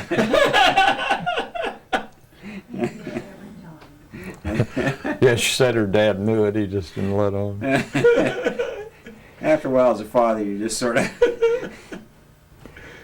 be as tough as you can and just get by with what you can. When coming back, like I said, I didn't do anything on that ship. Eat and loaf. And I'd got up to 155 or 156 pounds when I was discharged. Well, we built that house, done all that work. I'd work all day as a draftsman, which wasn't labor. But then we'd work down there 10, 11 o'clock at night, and then we'd go get a milkshake and a hamburger to drive in. And when we got married, December 7th, 5 months, I'd ballooned up to 256 pounds. Wow. So when you proposed to her, was it anything fancy or just? No, I think, I don't even know what I really did I? No, we were driving down 12th Street and you said, I've got something in my pocket for you. Oh, yeah. Oh. Could I talk you into coming in here? We can. I want to make sure we get this story accurate now. So go ahead. I'm not dressed. Being in the movies. Oh, well, we got a special filter for all that. Okay. Everybody looks good in our movies. Oh, I don't believe that. All right. Tell me the story of this romantic proposal. I don't even know where we were going, but we were driving down 12th Street. He was home on leave, and we talked, you know, about it. That's when I had the delay en route, wasn't it? Uh-huh. And he had gotten a ring, and he said, I've got something in my coat pocket for you. Reach in and get it. And that was it. And I went home, and my mother said, now, are you sure about this? She said, it's going to be awful hard to give that ring back if you're not sure. But it lasted. Wow, it must have worked out pretty well. So what did you see in this guy? Kindness. Yeah. And he was so good to my mother. I'm beginning to wonder whether he liked her better than he did me.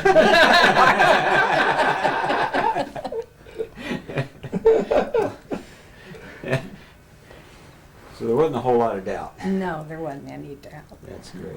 Well, Dad ever warm up to him? Yeah. Oh, yeah. Oh, yeah. I came home from Atterbury, and the darn bus had to go to Noblesville and then to Muncie. And I got off at Batavia, there where Bruner's, and walked over to 12th Street and got the car and went up to Stillman's department store where she was working. And that was the end of her work day. Surprised you, huh? You know, I don't know why he hadn't said anything. Nobody said he was coming home. But for some reason that morning, I dressed up. Yeah. I wore the best clothes I had. When he got home, I was dressed up. Well, that's you have sort of a sense for each Yeah. other. Yeah. That's interesting. What did you think about building this house? It's pretty hard work. Yeah.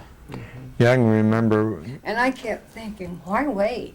Why don't we get married and then build the house? But not him. Yeah. Get I that can house remember, built now first. you can get hardwood floor, you don't even have to finish. Oh yeah. And we put that old 13/16 oak, and I can remember dragging her around on the gunny sacks, polishing it after we rented a sander, you know, a grinder, and sanded the floors. We done the He whole built the works. cabinets. Yeah, I built the cabinets. I wonder if they're still in that house. We wonder when we go by, you know. We lived there for what? 9 years. Then sold it for about 3 times what we had in it. So you have children? We have 2 boys. I know you got one. And what are their names? It must be coming in life. George Jr. is the oldest, and he works at Muncie Power Products in Muncie. He's vice president of marketing and new products. And Stephen is 2.5 years later, and he works at USA Funds, which is Fannie Mae or Sally Mae's. Sallie Mae. Sally Mae's, yeah. Does all the student loans for, Okay. and That's a good he's place. a wheel down there now too. Got 34 programmers and analysts working under him. And when George, you knew him before he went to war. Yes. Okay. Yeah. Since you I write- was did you- 15 years old. Okay. Did you write back and forth any, or? Oh yeah. Always. Yeah. Had to be tough. Did you have Yeah, any sense that he was in harm's way, or? Yes, but I think I was too young to really realize what it was. Yeah. I've heard more today than I've ever heard.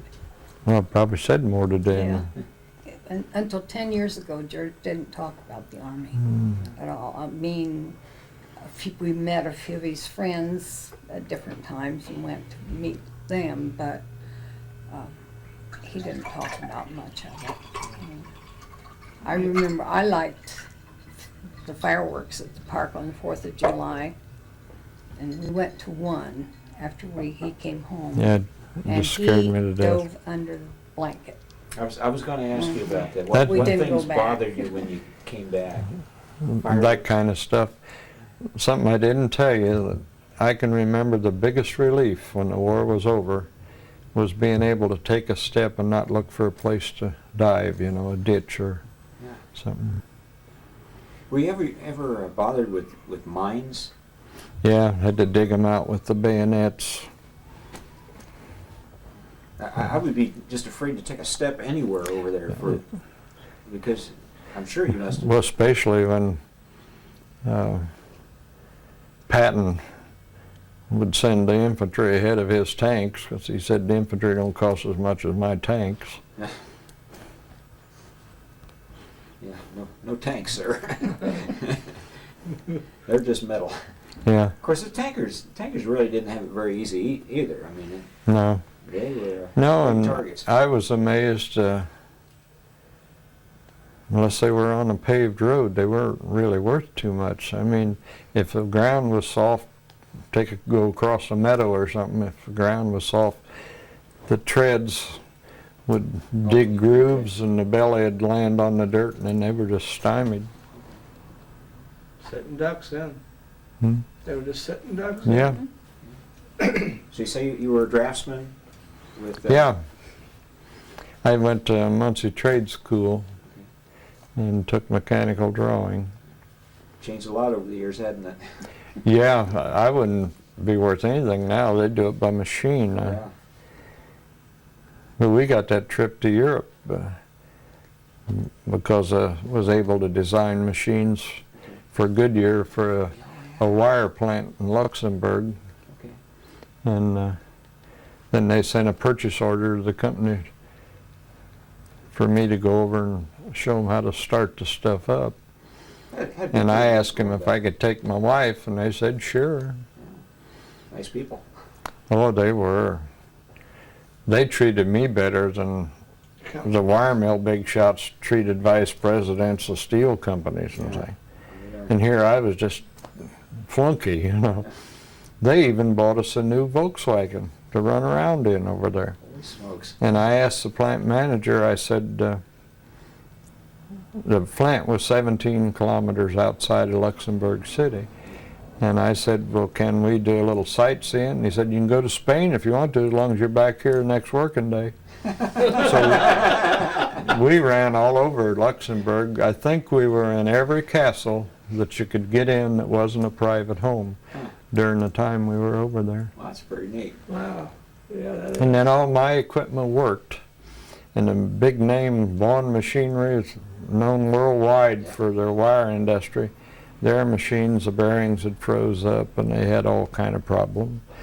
Surface combustion built the furnaces in Pennsylvania, they didn't work. And the plant manager said, your stuff's the only thing we've had work yet.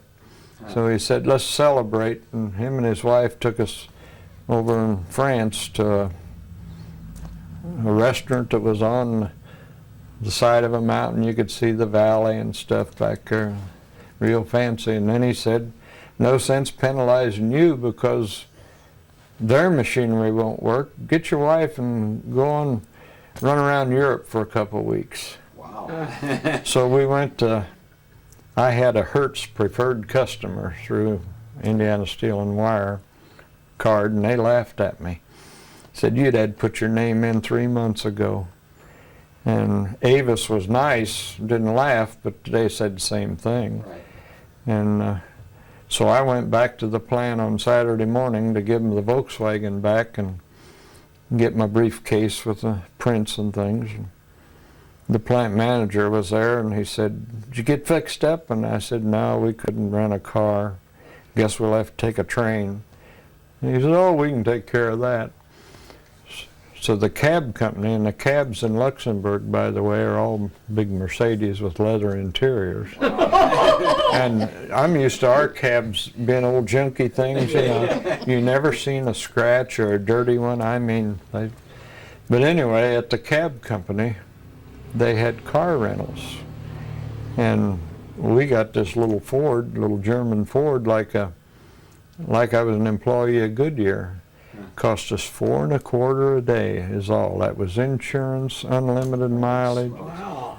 We went up through Belgium, through Holland, came all the way down the Rhine River, clear down into Switzerland.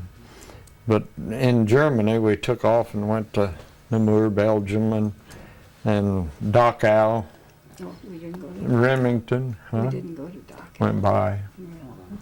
He wouldn't take me there. But at that Remagen bridge, all that was left was part of a couple columns. They'd done away with it. The tunnel was filled up. Oh, darn. That was the only place I actually seen dogfights aerial. And there were big high tension lines going across this valley. And P-38 was chasing these German bombers trying to bomb the thing.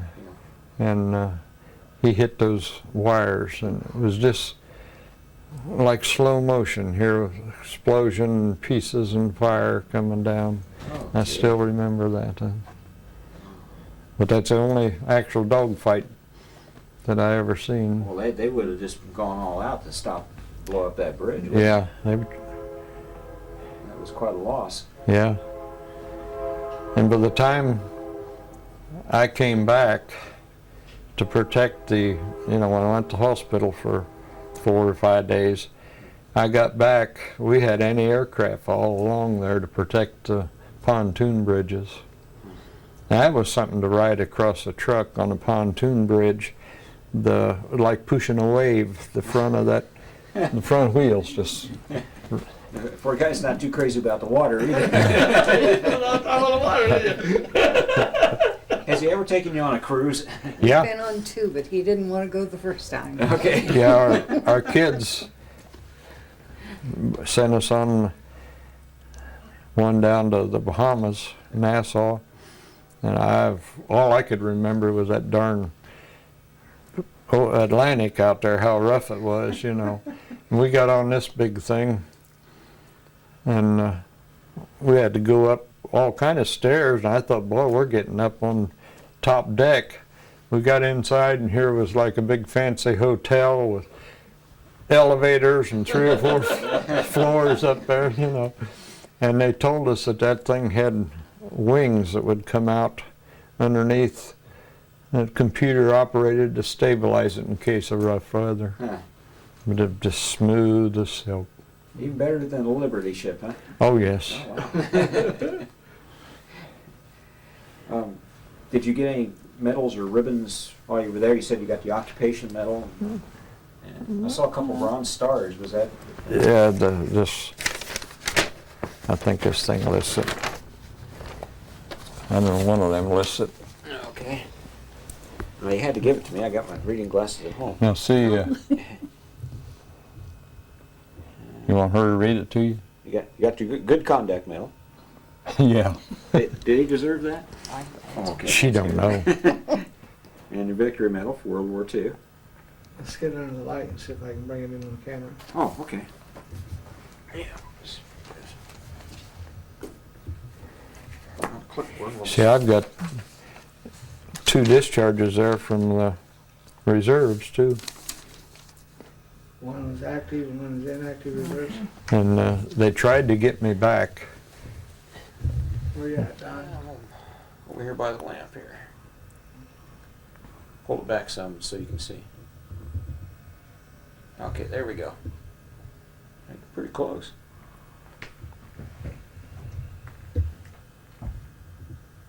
That's amazing. Isn't it? That's why you said that about pictures, huh? Yeah, that is quite a camera. Can you read it okay? Well, I can see some of it. C9, Headquarters Company, 2nd Battalion, 6th Infantry. I'm trying to find where the medals are, so if I can scan across it. Be kind of up in here. Up in there? Yeah. Okay, he's got the theater. Says theater. I can't really read it that well. With bronze stars, good conduct, victory medal, World War II. Got Germany. It's right at a crease. I can't read that one. But it does say you got some bronze stars, 2 bronze stars. That's great. And what was that for? You have no idea. They just gave them to you. Probably for taking that ammo to that gunner. Yeah. You should have had something for that. Got another one? I think he got high blood pressure out of that. No. Yeah, as soon as I got home, I was doctoring for high blood pressure, and they tried to get me back in the Korean War, and she was about to have the second boy. I'm waiting for you there. see. Is that where it tells about my interpreters?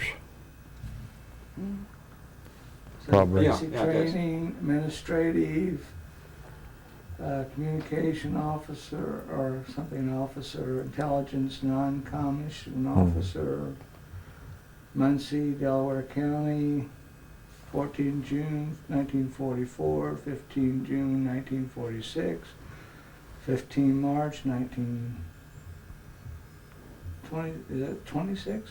Yeah, that's when I was born. Okay. See, you can pick it up, can't it? Then it tells something about what you did. Summary. Okay. Got another one? Yeah. I think it's nothing with any detail. Because I got him back. I guess it's just on. I wondered why. Well, this one does have something on the back here. Yeah, I wondered why I got such a nice one from the reserves, and look at the old original.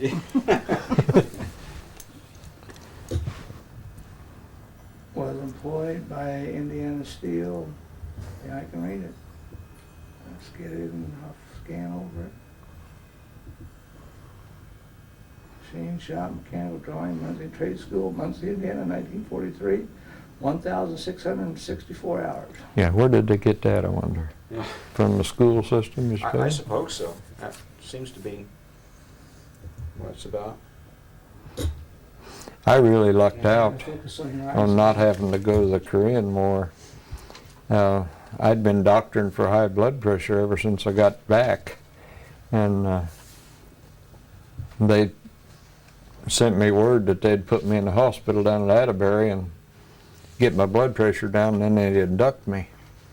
Oh. And my doctor filled out a bunch of papers saying I shouldn't have to go back because of my medical condition. Yeah. When we went in down there, they took him, threw him in a wastebasket front desk. And just so happened the doctor that I got examined by, I said, Dr. Botkin said that I shouldn't go back in because of my high blood pressure. And he said, honest Clyde Botkin? And I said, yeah. He got on the telephone and called him, and they talked for about 20 minutes, found out that he and Bodkin had been drafted in World War II and served as medics and doctors in World War II, and this guy got caught back again. And he didn't even mention me until right at the last, and he said, oh, I got one of your patients here. Okay.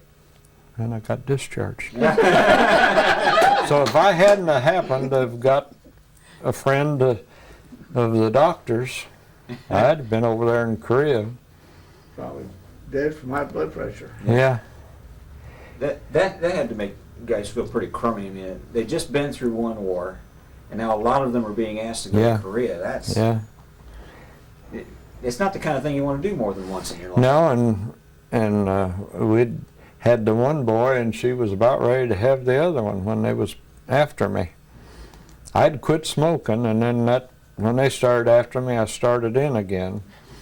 And then after I got out, I quit. I haven't smoked for, 55, 60 years.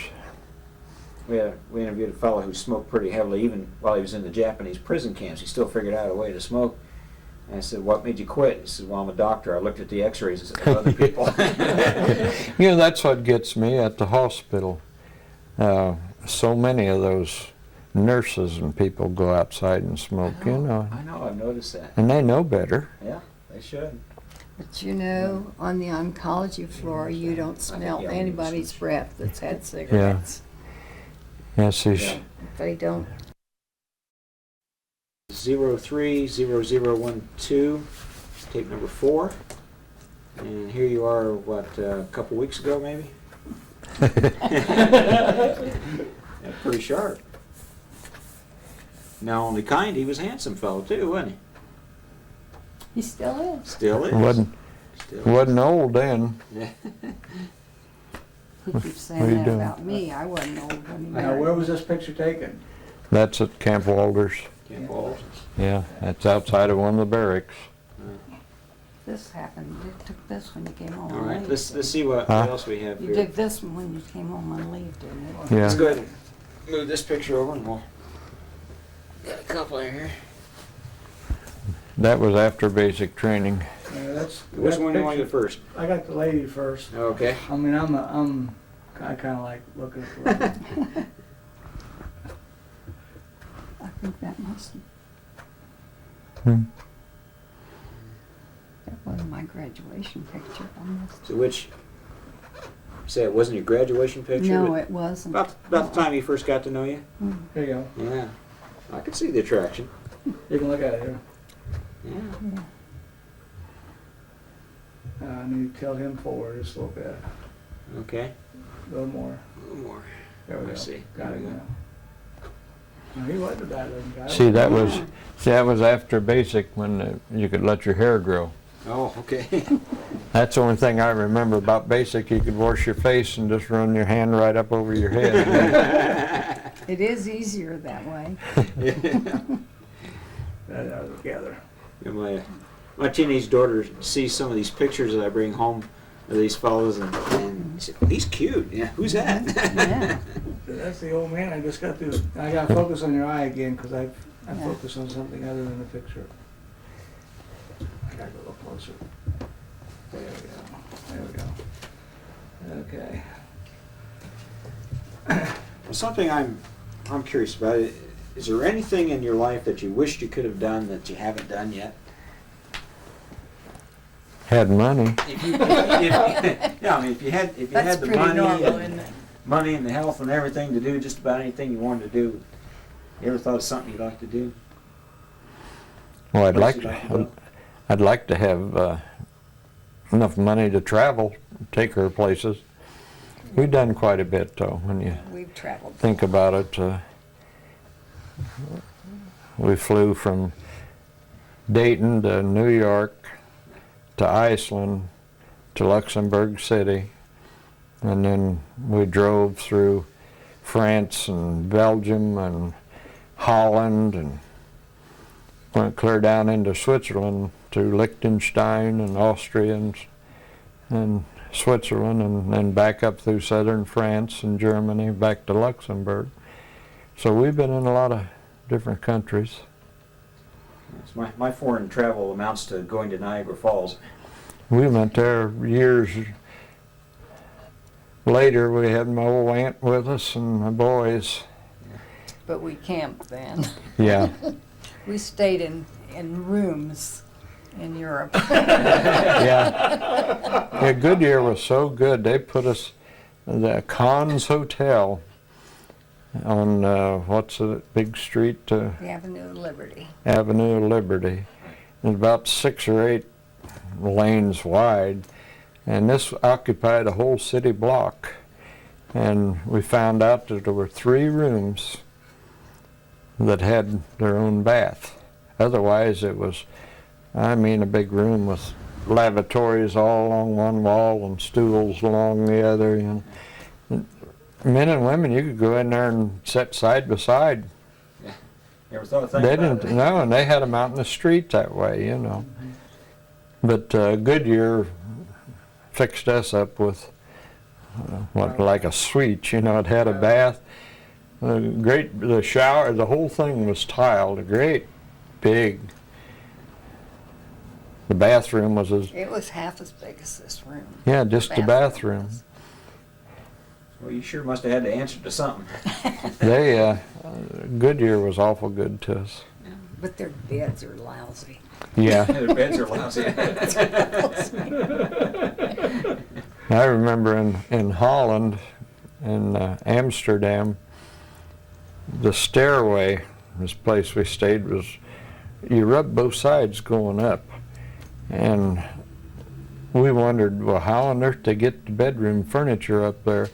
And all of on the canals around Amsterdam, every house has a big beam sticking out, and they put a block and tackle and raise them up and take them through the windows. Gee. They're all fixed that way. And the looks of them, they haven't changed since Napoleon was there. And, The same furniture's in there. Well, what do you think about the French not supporting us during Iraq? I think it's a lot of hooey. Yeah. We've saved their fannies 2 or 3 times, and now they're wanting to get in on it so they can make money on the rebuilding. Oh yeah, now they're saying it was a good idea. Yeah. Yeah. But, you guys. But like I mentioned a while ago, when we went back over there, this was 25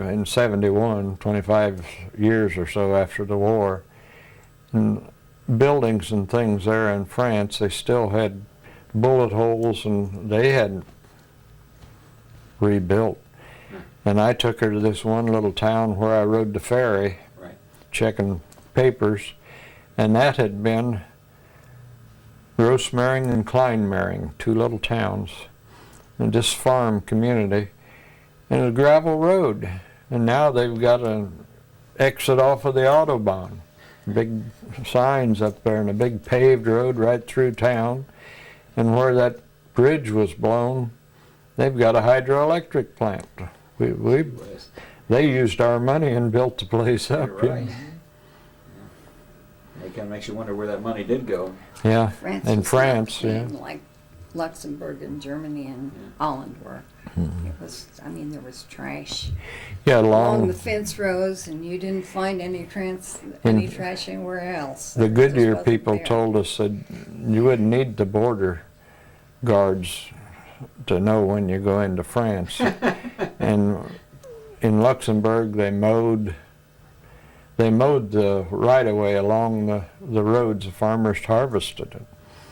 But as soon as you got to France, it was weeds and trash. And you never seen any trash in Luxembourg. Or Holland. Holland was real clean that way. Oh yeah, I've heard a lot of stories. We about wanted some trash in Holland. Yeah, we wanted a piece of wire. I locked the keys in this little car with our passports. The only thing I had was a camera. And that was where on the On the North Sea. North Sea or whatever it is. And the wind started blowing and the sand was stinging our face. We walked up and down the beach there along the fence rows. We couldn't find a piece of wire to try to fish that car door open. Yeah. And seen a car coming down the road that was just like it and waved him down, and this young man, I made motions, you know, and pointed, and "Oxo," he said. He got his key, but it wouldn't work. And he put us in his car and drove, I don't know, it was quite a ways, wasn't it, into the nearest town, and went to the Ford dealer, and it was about 5 minutes after they'd closed. So he went to a filling station, somebody he knew, and he got a coil of real thin wire. I mean, it was so soft, and drove us back there. And he made a little loop, and he'd fish it through the vent, you know. Just kept trying, and I said, "Just break the vent." Eine Moment, eine Moment. He had the patience of a saint. I mean, he finally got it open, and we got in there where we had some money, and I tried to pay him. No. Yeah. And we've talked for years. I can imagine a little Dutch guy having the same trouble over here. He wouldn't get that kind of help. Us helping them break into a car that, with that, I don't think we'd do it. Okay, we're gonna talk about some pictures. Yeah. Yes. Yeah. Let's get a couple of these. I can only get probably the ones with the lights on them. Okay. Oh, I got her. See that one up there's got the unseen. That's a Horses. copy of Peterson's. He has ghost people in his pictures. Oh, I see. See, there's a guy standing there, Yes. And and the horses. That's neat. it's not really that good. I made the man too big. But That's neat. I hadn't seen that in a picture before. Yeah. Okay, and I could probably get this one. that's not any good. But now that's the Rhine River. That's the Rhine River. Okay. These over here, I don't, you probably can't get to them though. It's Well, gonna be let's too try much it. of an Well, angle, isn't it? You can get the Let's light try with it. We'll try it. Is there a light Oops. over? Oh, yeah, there's a light. No bulb. There is, but this bulb's burn out. Oh, maybe it ain't plugged in.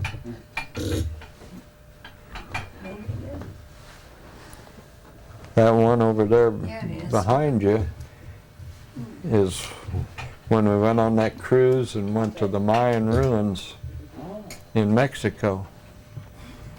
And she painted that from a that's picture. neat. There it is. I got part of it. It's at an angle, so I, Will this light help that? Actually, he's getting pretty good. yeah, it's not too bad. Yeah. That's that one over there. Pardon me. You want that one over there?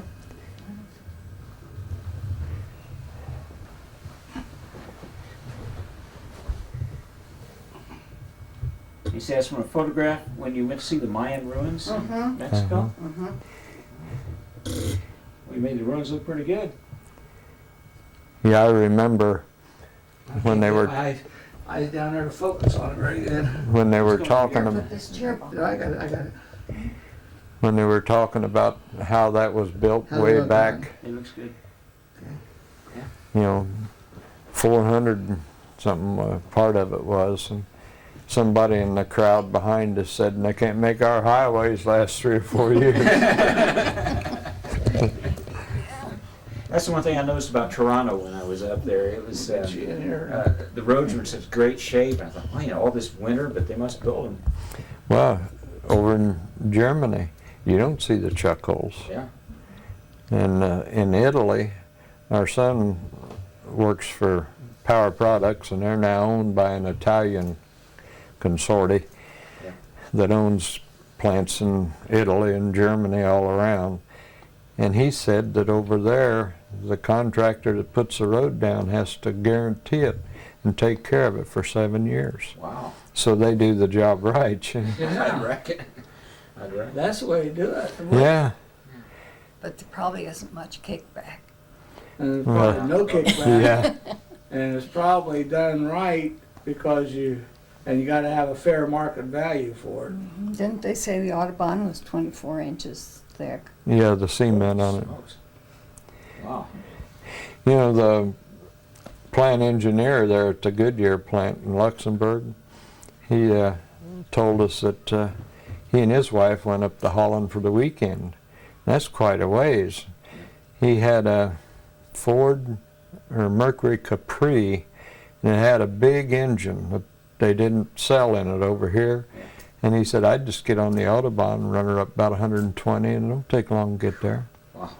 Well, we only spent one night between Luxembourg and Delft, Holland. Yeah, I got fists shook at me on the Autobahn. Yeah, you're driving too We slow. were in this little German Ford, Yeah. little 4-cylinder thing, and there were 2 of these big trucks that had the charcoal burners on the back, Yeah. and one of them was trying to pass the other, and in 3 lanes, and the inside lane's the fast one. And I looked, and there wasn't a soul in sight behind me, big, long, straight stretch, and I thought, well, I'll floor this thing, and I got it up to 90 kilometers, what's that, 60 mile an hour or something. And it was just shaking and vibrating all over, and all at once I saw lights flashing. And I cut in quicker than I normally would, and this guy in a Mercedes went by like that. And they said that they flashed lights because you couldn't hear the horn in time. Yeah.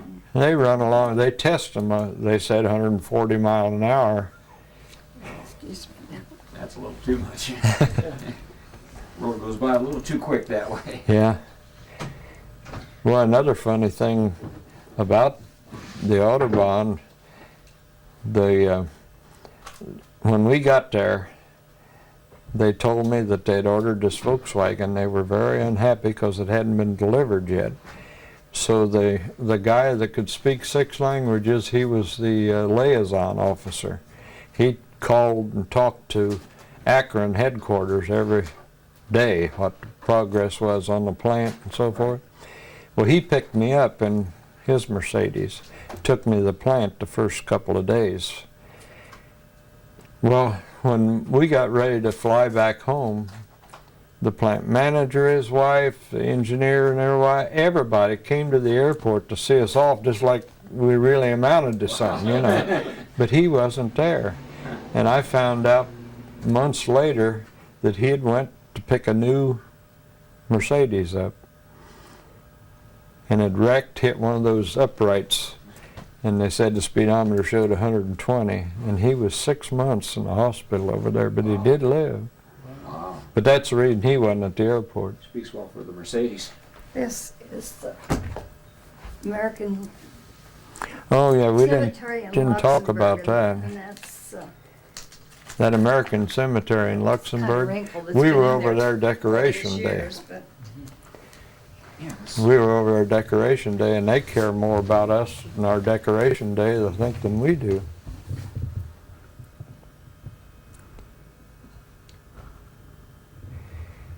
It just give you chills to when see you- that. when you walk through that gate, you just feel goose pimples all over. It's just beautiful.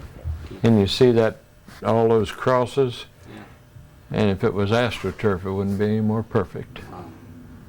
I mean, you never saw one blade of grass stick up. I won't go very close on it. Maybe I can pick up an individual cross.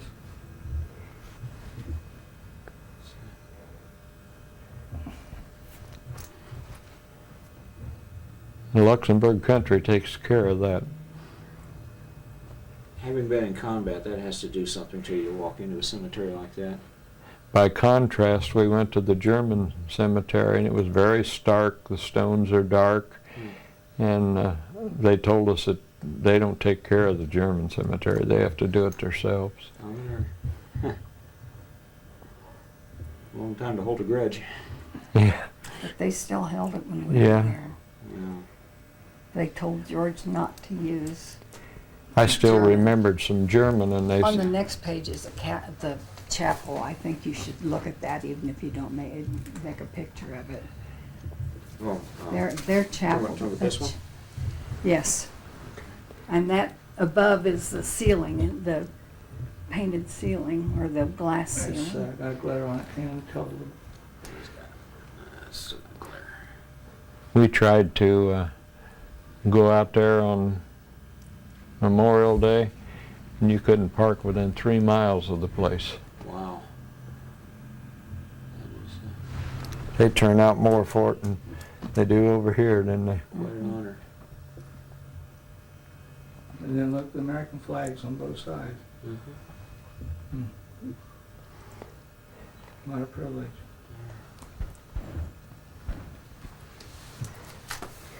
It just gives you chills. Yeah. Well, and you know firsthand what it's all about. You know, like I said, by going over as a replacement, I didn't really get to know anybody till after the war. And like I said, in 4 or 5 days, the ammo bearers in front of me had got wounded or killed and was gone. How do you think the Army changed you or your service time? I taught him a little language. Good language or bad language?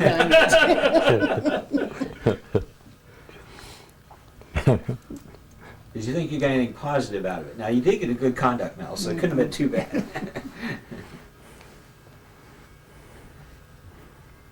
I don't know what it would be. I do. Appreciation for what we have over Yeah. here. Yeah, I can remember when I told you Camp Philip Morris on the way home. That was the first fresh milk and cereal that I'd had in 17 months.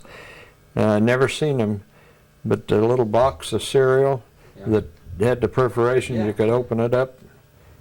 That's the first time I'd ever seen it. And we got back there, they gave us that and a little thing of milk. I didn't realize it went back that far. I thought that was something more recent. That was 46, I'll be darned.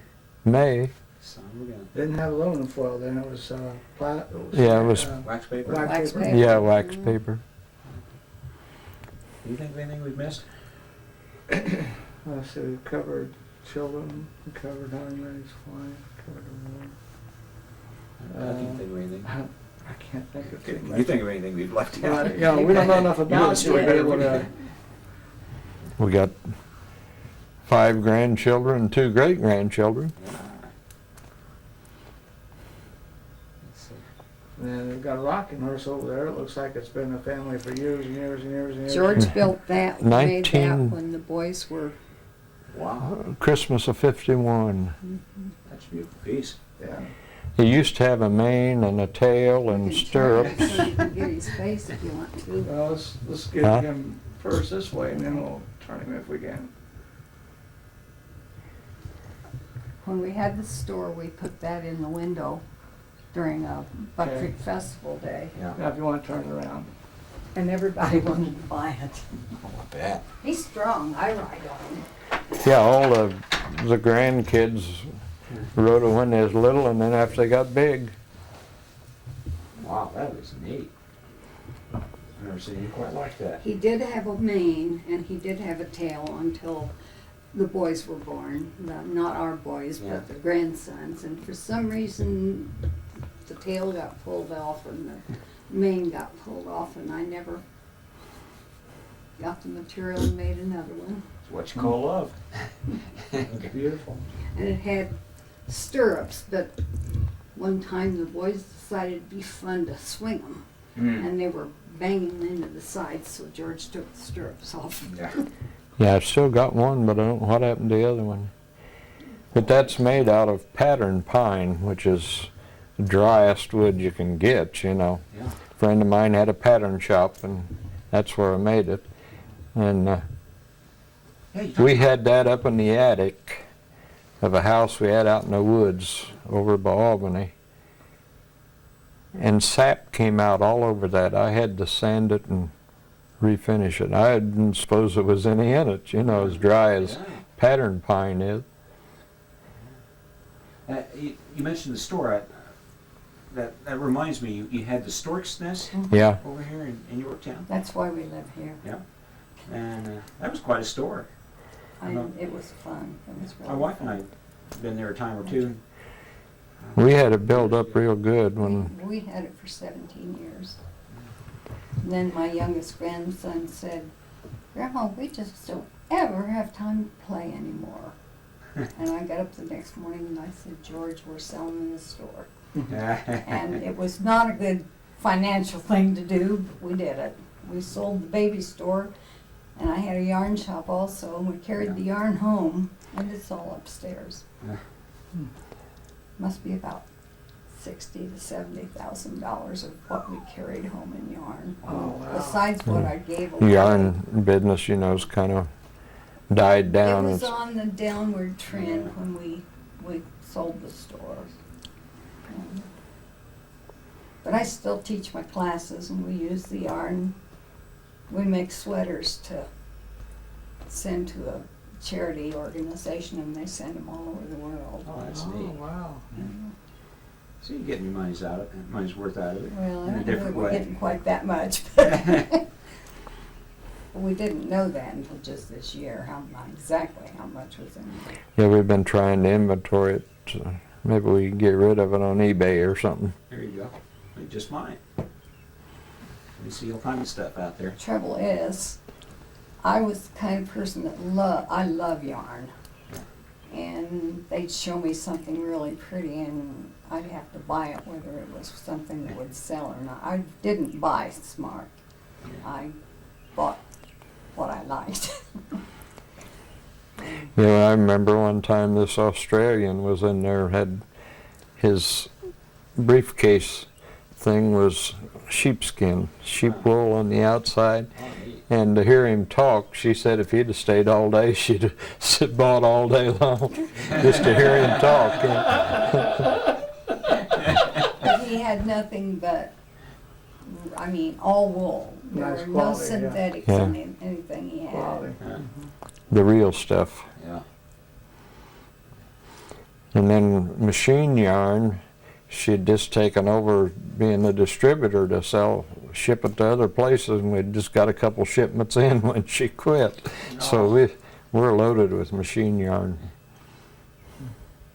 Well, it was a neat store. Thank you for putting it up and doing what you did with it. Let's see, It was enjoyable.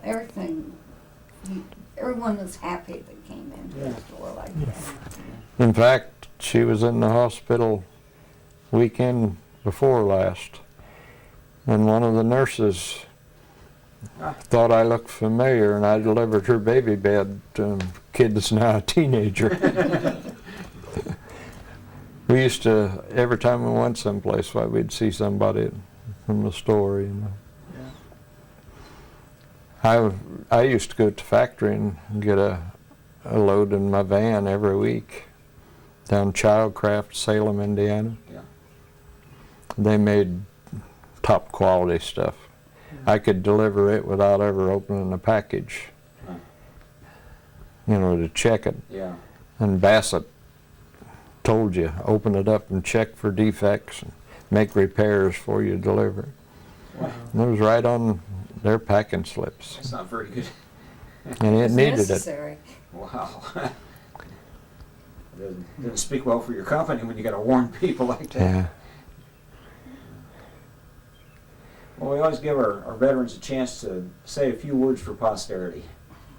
Do you have any kind of personal philosophy you want to share with the ages or with your grandkids? Or? Great-great-grandchildren that's not even here yet? I don't think so. I just hope they all live good lives and do all right. Got good boys. We feel like we've got the two best boys anybody ever had. They've really been a big help.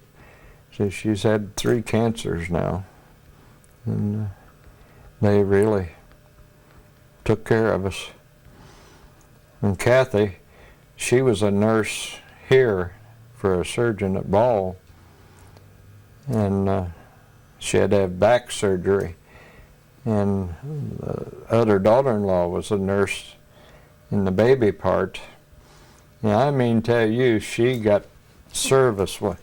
Linda'd get off and the day shift and come in, and she'd start barking orders at head nurse. They didn't know she wasn't the head nurse on that floor. Well, she really got taken care of. That's pretty good.